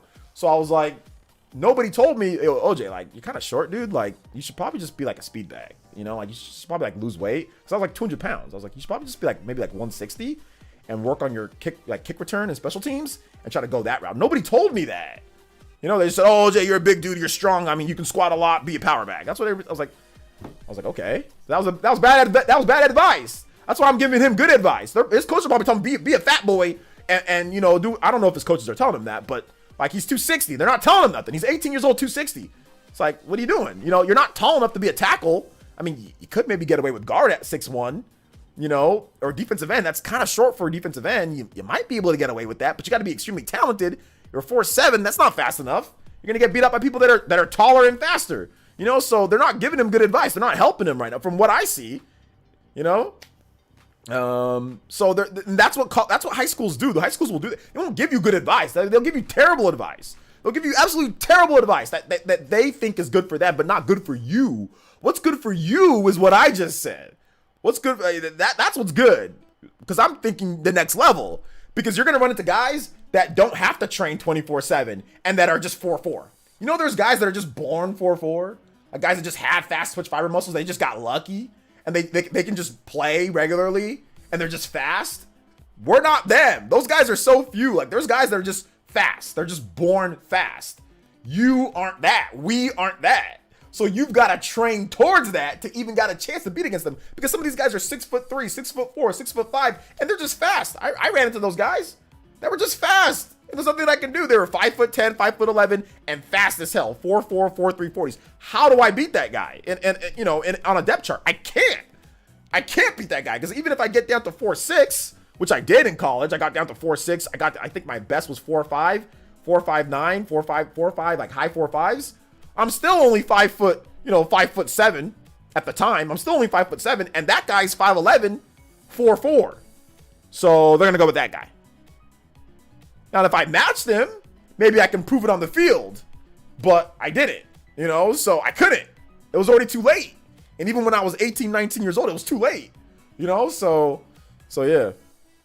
All right, take it easy, Harlan. So yeah, man, 4'7", 260 is good. Lose a bit of weight and you'll gain speed. Yeah, it still needs to be better though, because like in today's new age, you know, I mean, look at like the guy from the Cowboys, right? Micah Parsons. Dude is like, what is he, like 6'3", 4'3"? What's Micah Parsons' height? Micah Parsons. Let's see. He's he's 6'3", 245, and runs a 4'3", 40. Micah Parsons 40 time. 4.39. So he's 6'3", 245, and runs a 4.39 40. This guy's gonna beat you out no matter what. And there are guys that are like this. You know, there's a lot of guys that are like this. Like you saw them, the Manny Lawsons. You see these edge hybrid rushers that are coming out now, because that's what they're doing now. There's just these tall, big, fast guys. And every now and then they're gonna be at these schools. We had one at the JUCO that I went to, BC that I went to, man. We had one guy. He wasn't 245. He was about 190, but he was a 4'3", 190, 195 hybrid edge linebacker. And the guy that was the bigger guy that was a 4'6" couldn't do anything. They played that guy. They played that guy instead. And that guy got a scholarship and the other guy didn't. He was good. I played against him in high school. He was good. The dude would get freaking 20 tackles a game. And basically his grades were just trash, so he had to go to junior college first. But he didn't play. He got in there sometimes, but they played the faster guy, edge rusher. So if he would have played, he probably would have got a scholarship, because I went to a really good junior college with a lot of guys getting scholarships, but he didn't play. Why? Because he was slower. I mean, that was really the only difference between both of them had good awareness, good field skills. The only difference was that guy was faster. That was the only difference between the two guys. That guy ran a faster 40. That's it. That was the difference between, and now that guy that I'm talking about, he played in the NFL for a little bit. He played in, I think he was on a couple practice teams, and I think he made a final roster on some of them. But there was a couple guys that I played with in the that I played against in high school that got to the NFL because they were fast as hell. They weren't necessarily amazing, but they were just extremely fast. 4'3" guys, 4'4", 4'3" guys. There was four. Ryan Matthews, Brandon Smith, AJ Jefferson. Those are three guys. They all went to the same school too. Although three of those guys were in the NFL, and they all ran 4'4", sub 4'4" and below. Brandon Smith was the fastest. He ran a 4'3". He played at Arizona State, and he played for the I think he played for the Panthers. He played for a couple different teams. Also played with Brandon Banks, who was a kick returner, who played he played with the Washington Redskins, you know? And all these guys are all in the NFL because they're fast. None of the guys that I knew that were slow made it to the league, but all these fast guys made it to the league, you know? And that's defensively and offensively, you know? So yeah, that's just how it works, man. Yo, Lindsay, thank you for the subscription. Appreciate that. Not gonna lie, OJ, you have no clue what you're saying. College football in general is my expertise. It's okay, man. It happens.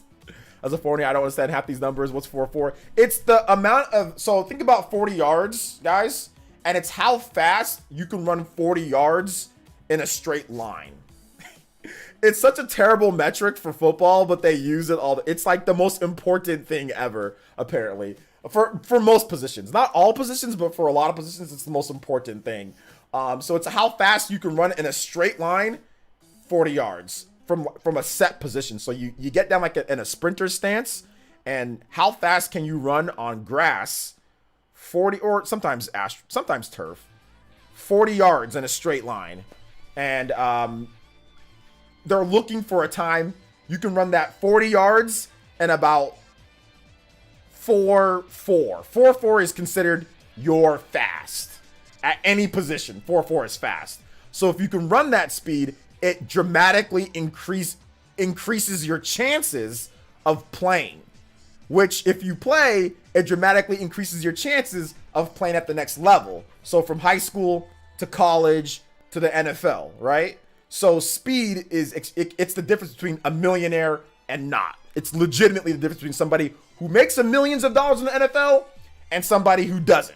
Is how fast they can run a 4'4" straight line. So that's why I'm very adamant with this youngster here, because it's very important. It can be legitimately, and this is not cap. The difference between being a millionaire and not is how fast you run in a straight line, you know? Let's see here. Is that 4'4"? Let's see here. Should I take the full ride to JUCO or go to D2 and barely touch the field? If you go to D2, you'll play. If you want to play in the NFL, go to a JUCO first. Don't go to D2. Unless you can run like I said, unless you can somehow run a 4'3", 40 and be a freak athlete and play as a true freshman at a D2. But you should definitely go to a JUCO first. If you want to play in the NFL, you should go to a JUCO first. D2, unless you go to a powerhouse D2, you're not going to get many looks at a D2. But a JUCO, you can practice and get better. Then you can transfer to Division 1.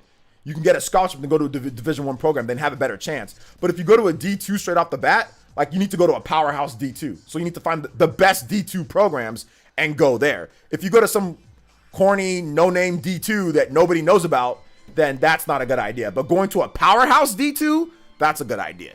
If you think you're going to play. If you think you're going to get on the field and play right away. but you need to be a standout. Like, you need to be an absolute standout for you to get, you know, for you to get D2 looks. So I highly suggest going to JUCO and playing and getting better and getting better and better and better, and then go to transfer to a Division 1. That's what I suggest doing.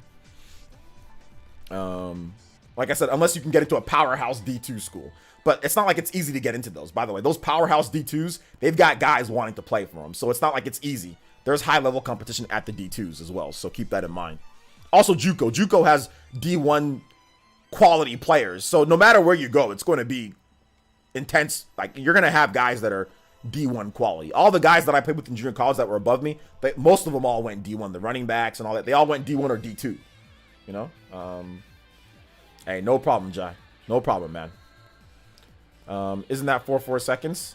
Well, that's fast. Some people can run it in 4.4. Some people run it 4.5, 4.6, 4.7, 4.8.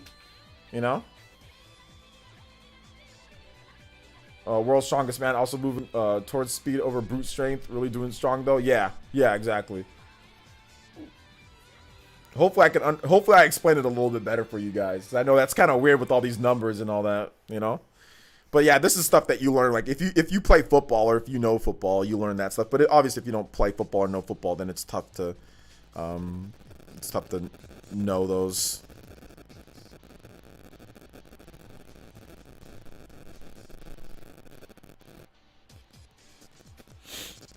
Just got home off work, about to press Pokemon. Yeah, but play some Pokemon? Absolutely. Sounds good. They want to know how fast you can get from one point to point in reaction. Exactly. They want to know how fast you can get from this point to this point. You know, just how fast can you get it? So, like, if they get you out in speed, or if you have to edge rush, or if you're a corner and you have to just catch somebody, how fast can you catch that person? How fast can you run if you get a breakaway as a running back? How fast can you run if you're a strong safety or free safety chasing somebody down, getting to the line? Now, if you're a lineman, it's not as important. You know, it's just not as important. They don't emphasize that because you're bigger. And even if you're a quarterback, it is important, but it's not really important. Just as long as you can throw the ball, you should be good. But if you're athletic, that's even better. If you're athletic, right, you can roll out of the pocket and stuff like that. But it's not as important, obviously. Peyton Manning, Tom Brady, Eli Manning, obviously Phillip Rivers, all those guys ran terrible 40s. But, you know, on the flip side, you can have guys, it can make you a lot of money. You know what I'm saying? Like Trey Lance, the third pick of the draft.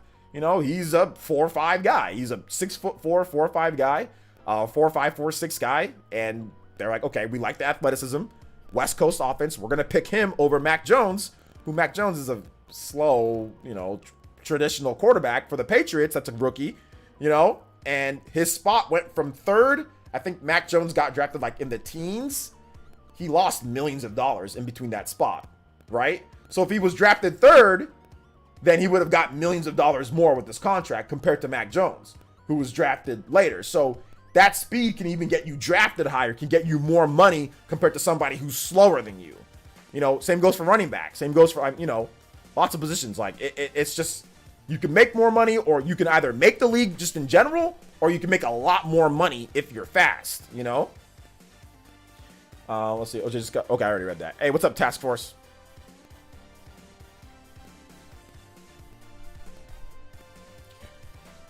That's why I gained weight to play defense.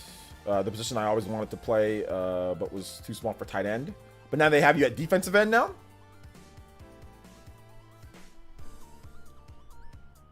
Yeah, Parsons is absolutely, yeah, Parsons is a freaking monster. But, I mean, he's a very unique blend. I mean, most people aren't going to be 6'3", 235, and 245 and run a 4.39. That's just not fair.